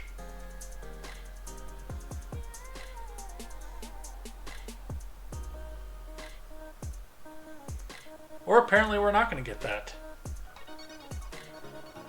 I wonder if this is because I have too many of these open in the other window.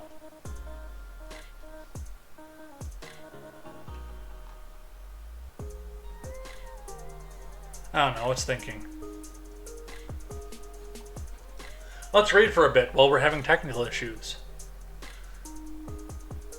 Per the Federal Communications Commission's Equal Time Rule, NBC was not allowed to host Harris in this way, while excluding Trump.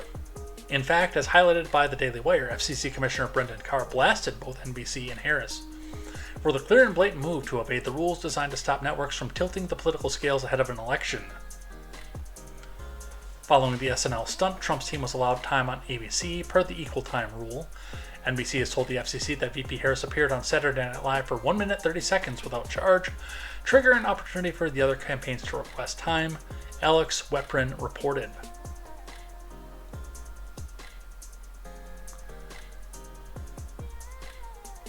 Yeah, the page is going to give me some problems apparently. I wonder if I'm just out of memory at this point.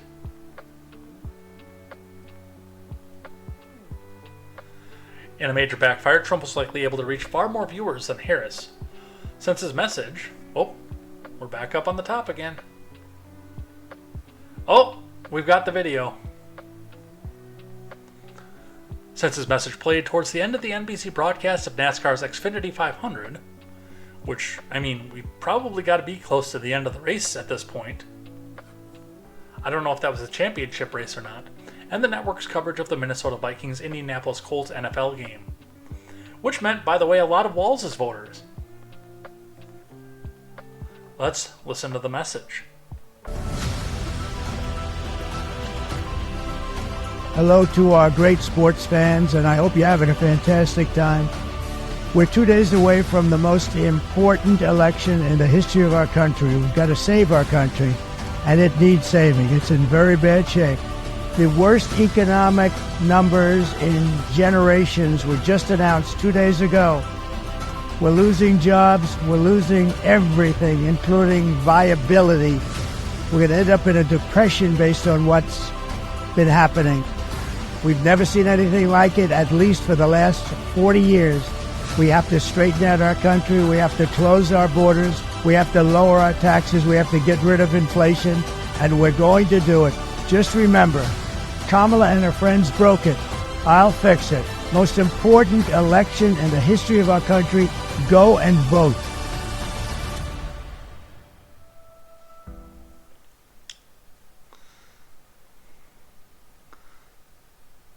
They broke it, I'm going to fix it. A little demagogic, I'll give it. I'll give the criticism where it's due, but again,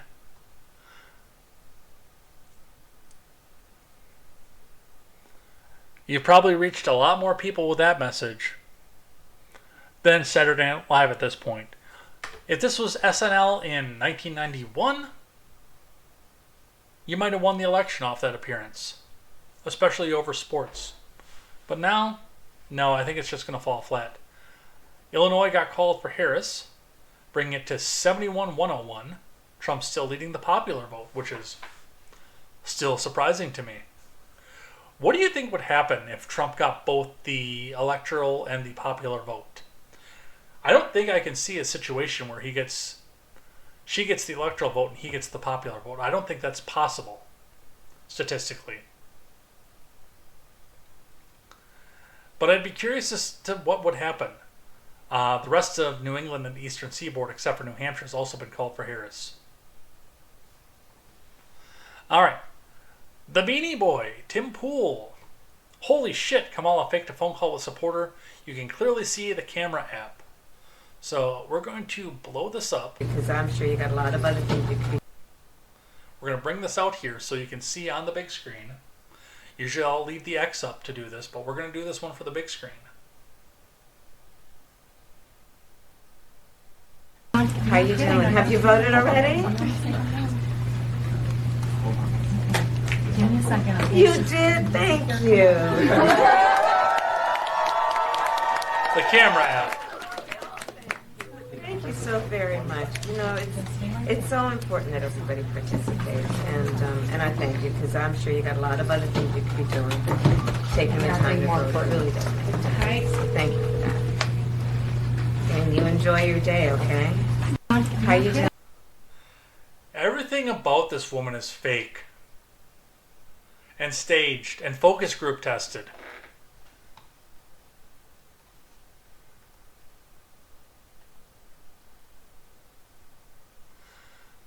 All right.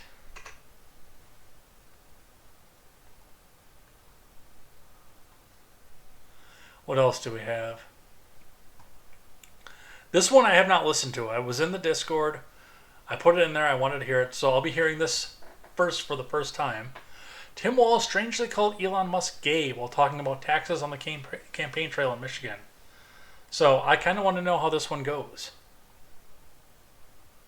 No spoilers. So poorly. Not only did we lose 10 million jobs, we were pitted into a hunger game against our neighbors to find toilet paper. That's how bad it was. So now, I suppose it wasn't too bad, thinking back to that economy. If you're a billionaire, Elon Musk, for example, say, that guy got it. Michigan knows that word. Look, that dude got a tax cut and the rest of us got shafted on the whole deal. That's how. I don't know. I made $41,000 the year that the Tax Cuts and Jobs Act took effect, and I got a tax cut. But here's the question. I thought you weren't supposed to be able to disparage somebody for being gay. How that worked out. So poorly. Not only did we lose 10 million jobs, we were pitted into a hunger game against our neighbors to find toilet paper. That's how bad it was. So now, I suppose it wasn't too bad, thinking back to that economy. If you're a billionaire, Elon Musk, for example, say, that guy got it. Michigan knows that word. Look, that dude got a tax cut and the rest of us got shafted on the whole deal. That's how that worked out. So poorly. Not only did we lose 10 million jobs. Hold on, we might get some more viewers here.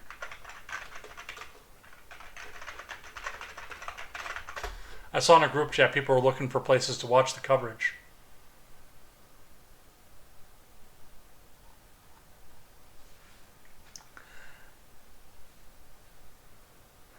Rules for thee, not for me. Another teleprompter fail. John Cremeans grasping for the next line. Pretty sure the teleprompter just got stuck and Kamala went flailing forward, unsure of what she was going to say next. Says, you know what? Let me say something about this. We're here because we're fighting for a democracy. Fighting for a democracy.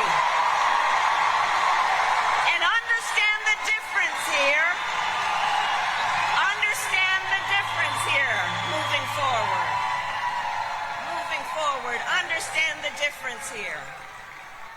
What we are looking at is a difference in this election. Let's move forward and see where we are. Because on the issue, for example, of freedom of choice. That's okay.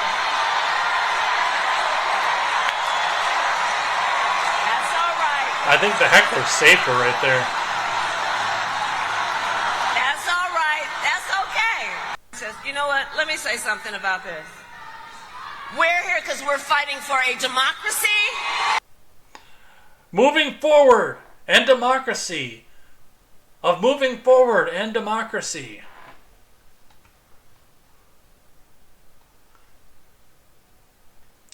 But this one, and Emhoff, you should be sitting this one out to begin with. But I thank you, Emhoff, deeply from the bottom of my heart for this one. Doug, Kamala did what Kamala always does. She put her head down and went to work. No, I'm serious. That's what he said. Kamala did what Kamala always does. She just put her head down and she went to work.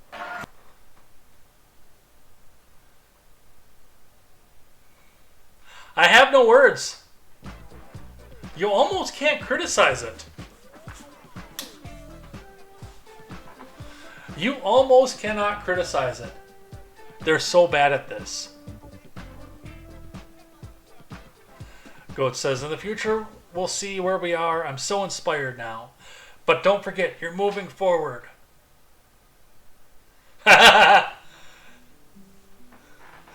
Goats Scarf says, thanks, now I'm going to have nightmares. You'll see that mane of hair as the head goes down and she goes to work.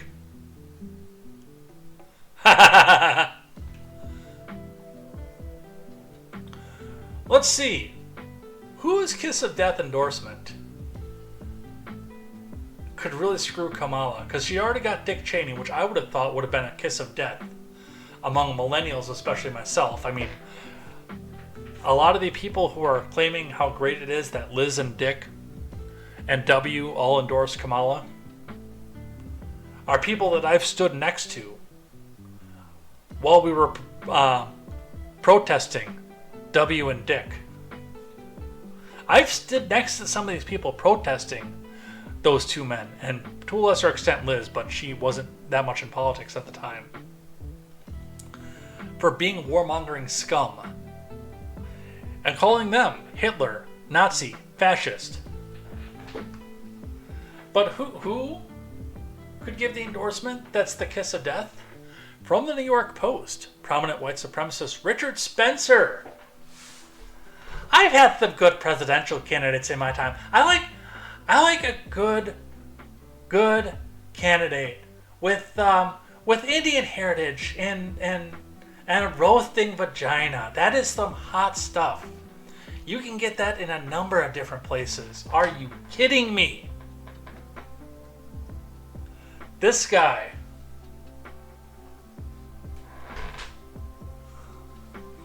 From John Levine, one of the U.S.'s foremost white supremacists, is urging his followers to support VP Harris in the presidential election next week. By the way, the little gay dude Fuentes is doing the same. I don't think he's looking for the endorsement of Harris, but he's urging his supporters to vote against Trump.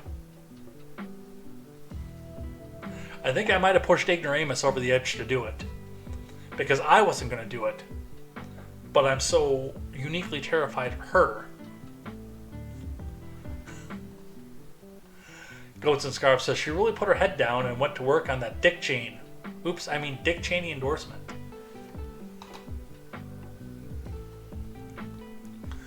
Richard Spencer, an avowed racist, anti-Semite, and admirer of Nazism, who coined the term alt-right and was a featured speaker when he took part in the deadly Charlottesville rally, called Harris the best manager of the American empire.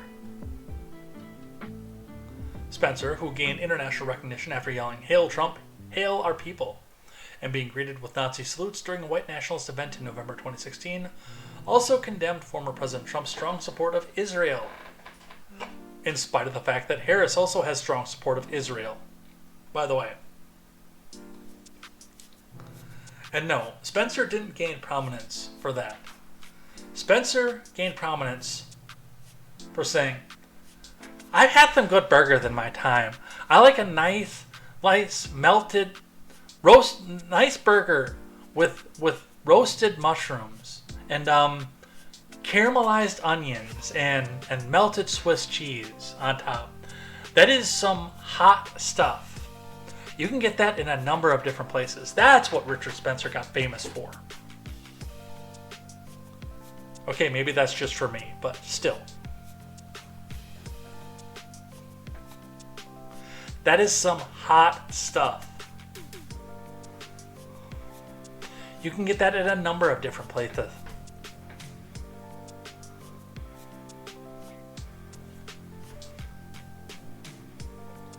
Yeah, that guy.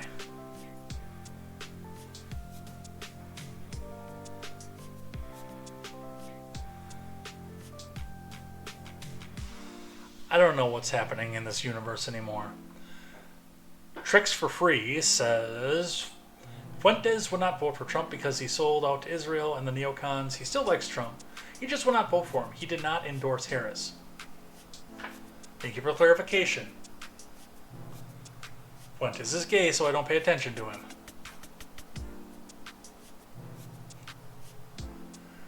Goats and Scarf says, but what was the context? Was he hailing Trump while he campaigned as a taxi driver? More, everything is completely staged and focus group tested. From the Daily Wire, perfect metaphor for the entire charade. Kamala's campaign wrapped with a staged door knock.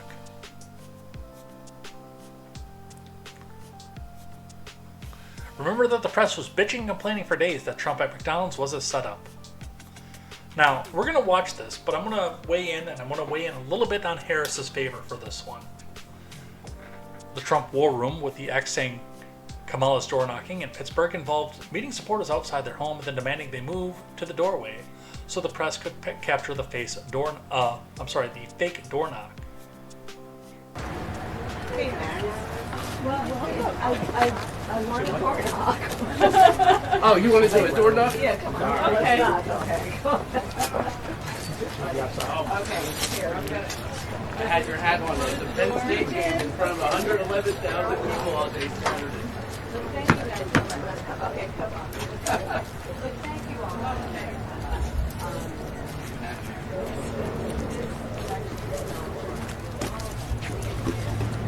Guys, to the right, please. It is? First vote. Yes, yeah. Tomorrow morning.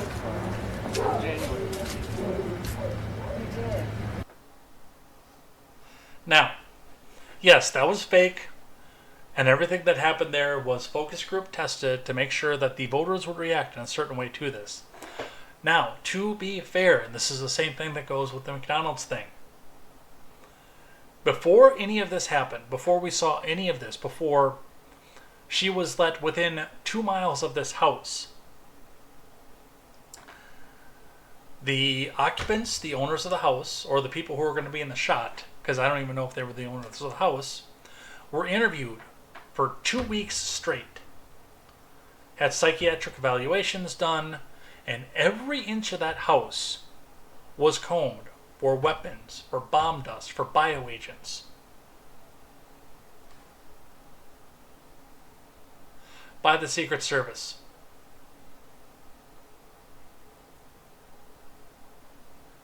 Now, should they have done the event at all at that point? No, they shouldn't have. Because there is no way. And the American people know that there's no way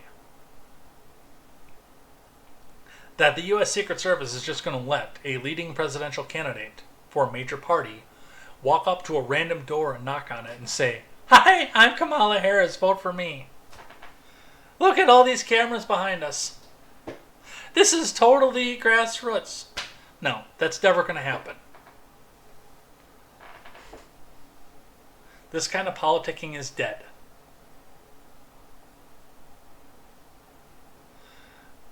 All right.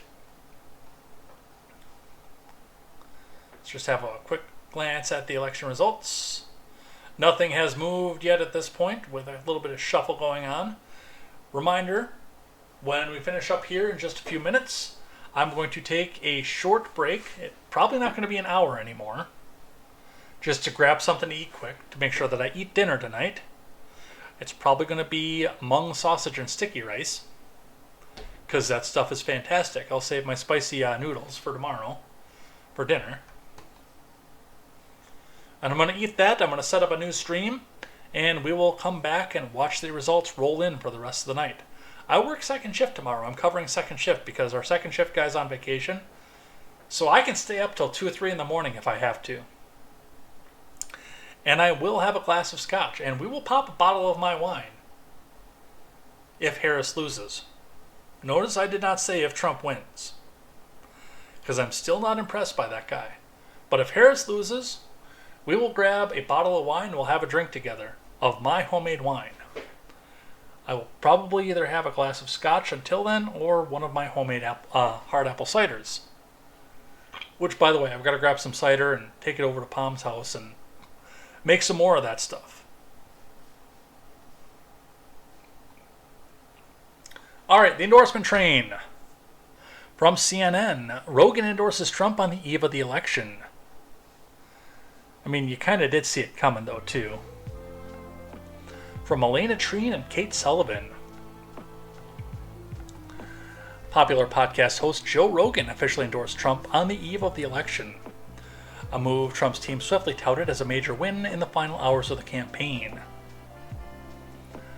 Rogan on Monday released his latest podcast featuring 2.5-hour interview with billionaire ex-owner and top Trump surrogate Elon Musk, which I have not listened to yet. I am halfway through, by the way, the John Fetterman one, and that guy is an interesting character. I would not trust him, John Fetterman, with public policy anymore. I think he is too far gone for that. But he's got some interesting sources. I want to interview John Fetterman for especially his stance with suicide and having overcome it. Because that's one of my big pet projects is suicide prevention. After listening to that, I want to sit down and have a conversation with Fetterman. I do. I think that'd be a fascinating talk. On policy, he's a moron and he's a leftoid. But on a personal level, he's actually kind of a cool guy. Like, I'd have a beer with the guy, but I wouldn't vote for him for the Senate. Not that I could. I don't live in Pennsylvania.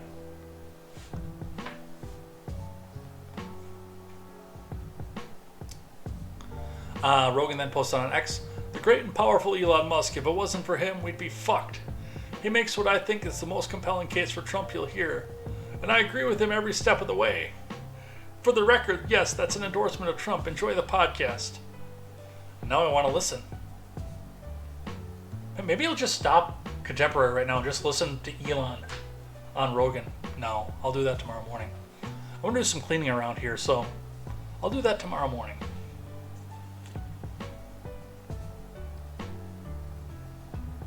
So Rogan is on board. Let's get the live chat back up here.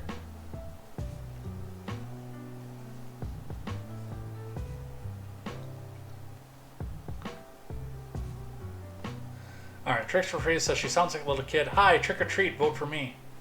Yeah, she does. Goat says I should run out and get some alcohol. Tricks for Free says puppets for Israel, Trump and Harris. Palm says my Switch died, no more Pokemon. My phone's also about to die. I did a poor job of charging my electronics today.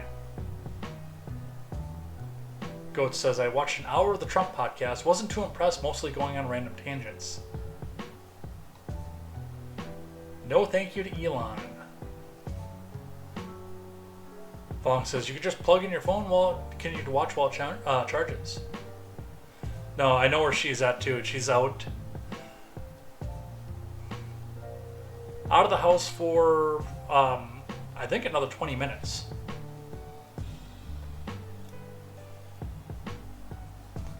Let's see, what else do we have? Ron Paul. This was one of the things that pushed me into the Trump vote. Ron Paul vows to join Elon Musk to help eliminate government waste in a Trump admin. How successful will he be? I don't know. I have a feeling the courts would get involved and force them to keep some of the government waste. But I'd like to see it still. I'd like to see the courts justify the government waste.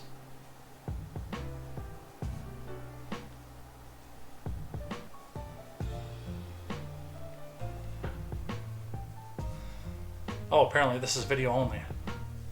So let's watch the video. I thought this was a written article.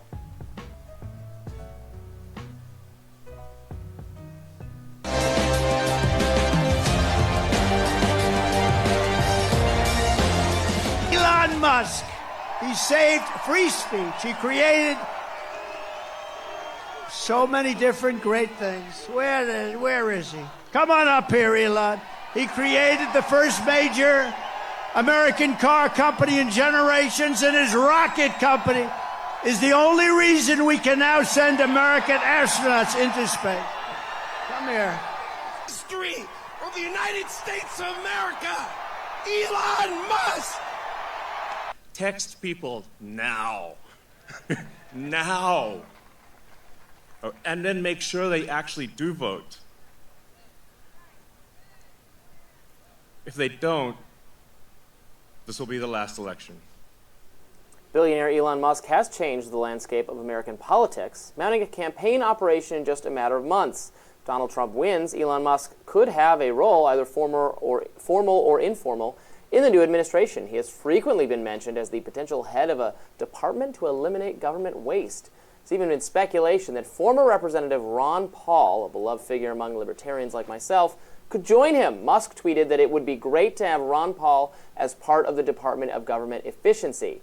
In his response, Ron Paul said the Department of Government Efficiency sounded almost paradoxical, but that he'd be happy to help. Let's watch. You said Elon cutting $2 trillion from the budget. Great idea. Start with some of the biggest welfare recipients. Military-industrial complex, pharmaceutical-industrial complex. Oh, and end the Fed.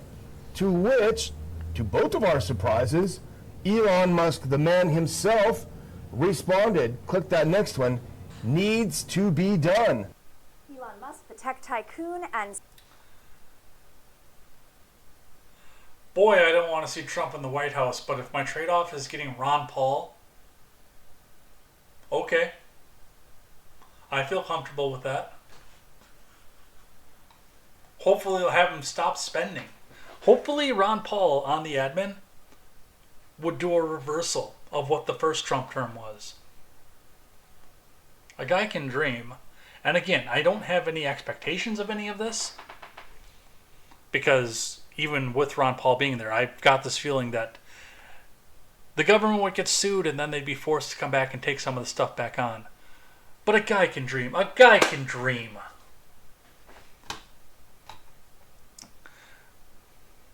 Alright, I am going to skip the rest of this, except I want to do the Liz Cheney thing before we head out of here for the night.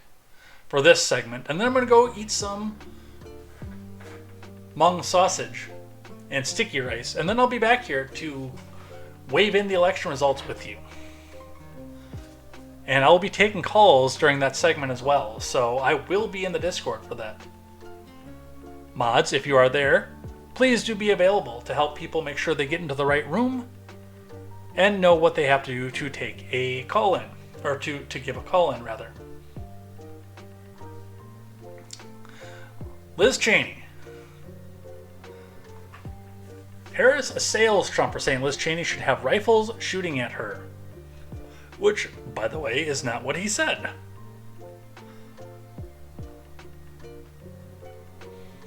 From Adriana Gomez-Lycone and Amr Madani. Harris said Friday was disqualifying for Trump to say former Rep. Liz Cheney, one of the former president's most prominent Republican critics, should have rifles shooting at her to see how she feels about sending troops to fight.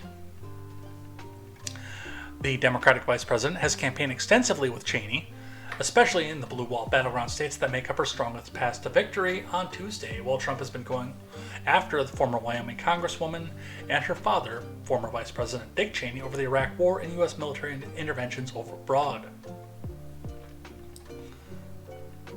His enemies list has grown longer, his rhetoric has grown more extreme, Harris said, and he is even less focused than before on the needs and concerns of the challenges facing the American people.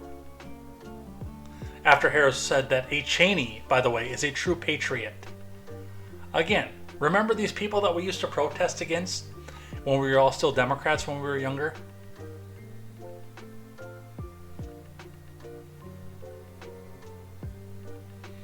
Trump and his allies say his comments are being misconstrued. They say he was arguing Cheney was a war hawk, but would be less supportive of using the military if she had to fight in the wars herself.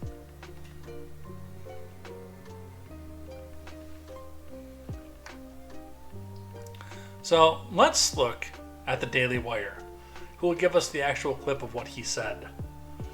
Trump campaign response to fake news claiming he called for Liz Cheney to be fired upon, from Zach Jewell. The Trump campaign called up fake news reporters on Friday morning after multiple media outlets claimed the former president called for Cheney to be fired upon. Their exact quote was, "He called for her to be going down a firing squad."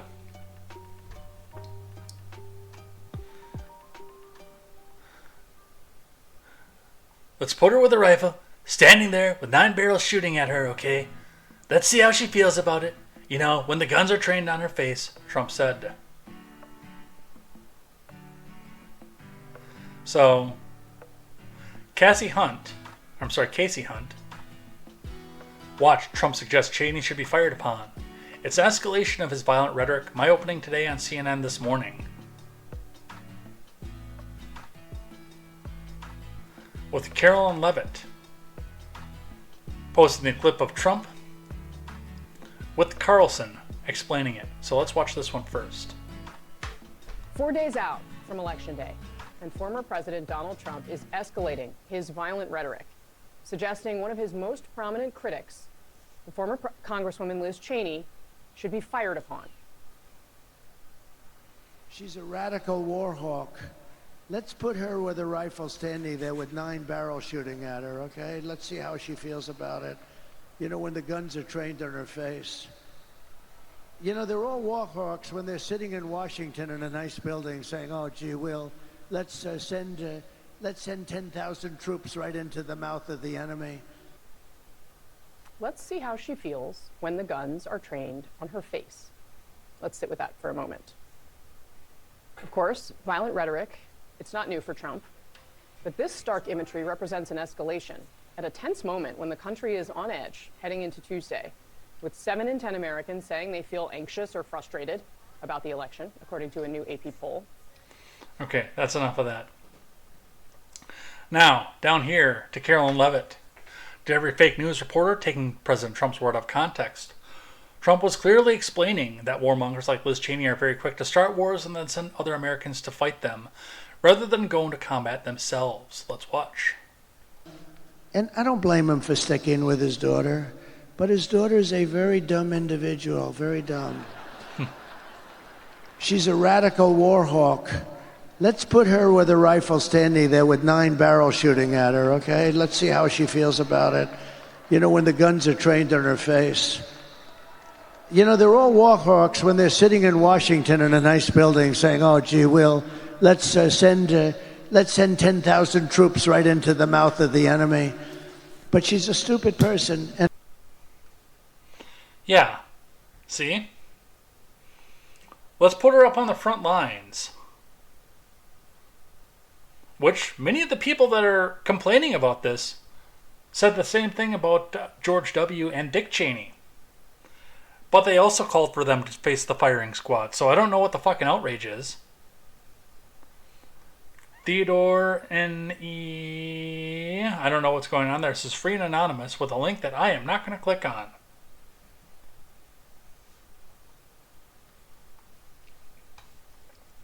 Alright. That is where we're going to stop for the night.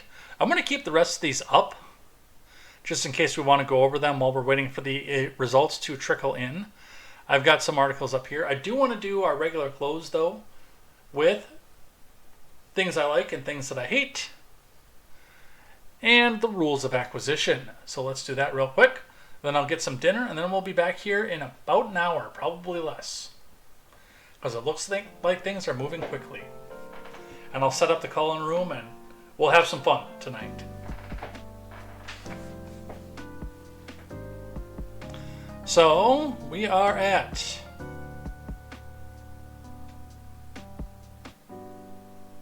the 27th rule of acquisition. There's nothing more dangerous than an honest businessman. Now, these are the commandments of the Ferengi religion. The better you follow these rules of acquisition, of which there are 400, the more social credit you carry into the afterlife, into the divine treasury, and can then bid on your next life. And get a better one, depending on how well you did in the last life.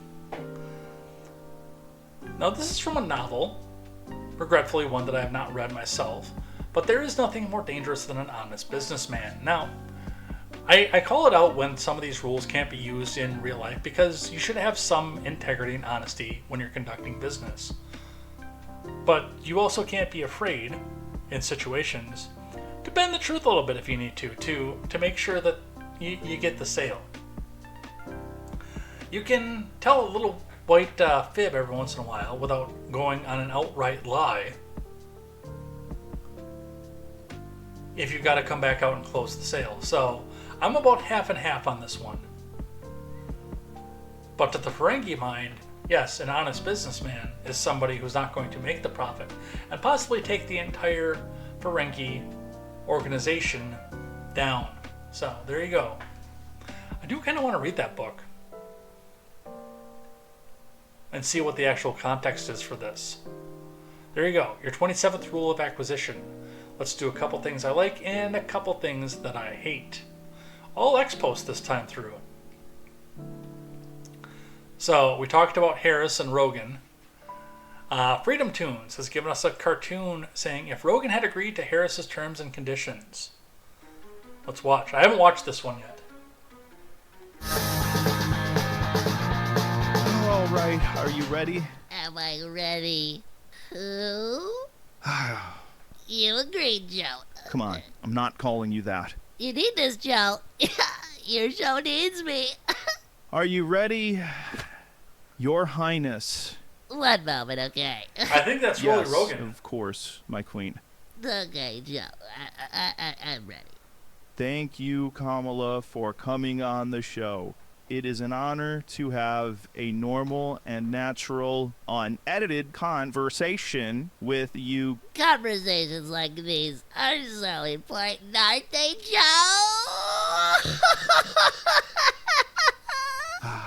What income level was the home you were raised in, and did you care about your lawns? I was raised in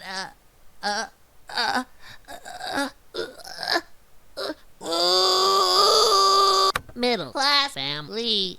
Amazing answer. So relatable. Me too, Kamala. Joe, one thing I came here to talk about is Donald Trump.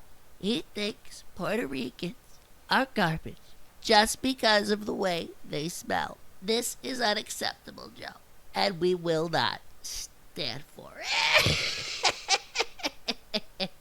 We will not stand for it. Wow, Kamala, that is such a good answer. You are fit to be president. I love how good on your feet you are. Yes, Joe, I'm very good at speaking to people. Ask me anything. Okay. No. What about foreign policy? What would you do about Israel and Palestine? Israel is a big country, okay? Gaza is a smaller country, okay? Israel went into Gaza, okay? And that's why there is an Israel-Gaza war, Joe. Wow, that is such a good point, Kamala. I will now officially endorse you for president. We need you to be president. 2024, I am voting for you for president. You owe it to me. I am filling out my ballot for you. Now, let's turn Texas blue. Goodbye. The jump cuts on that are amazing. I'm going to cut edit this one because I do want to be back here for some of the results. As I was listening to this, I was looking over the results, and it looks like stuff is pouring in fast. So I want to be back here for some calls and stuff like that. So I am going to say the rest of the things I like and things that I hate for that. So let's throw some outro music up, and let's head out of here for the night. Well, not for the night. We'll be back here in a little bit. Where's my outro music? Let's get the rest of this done too.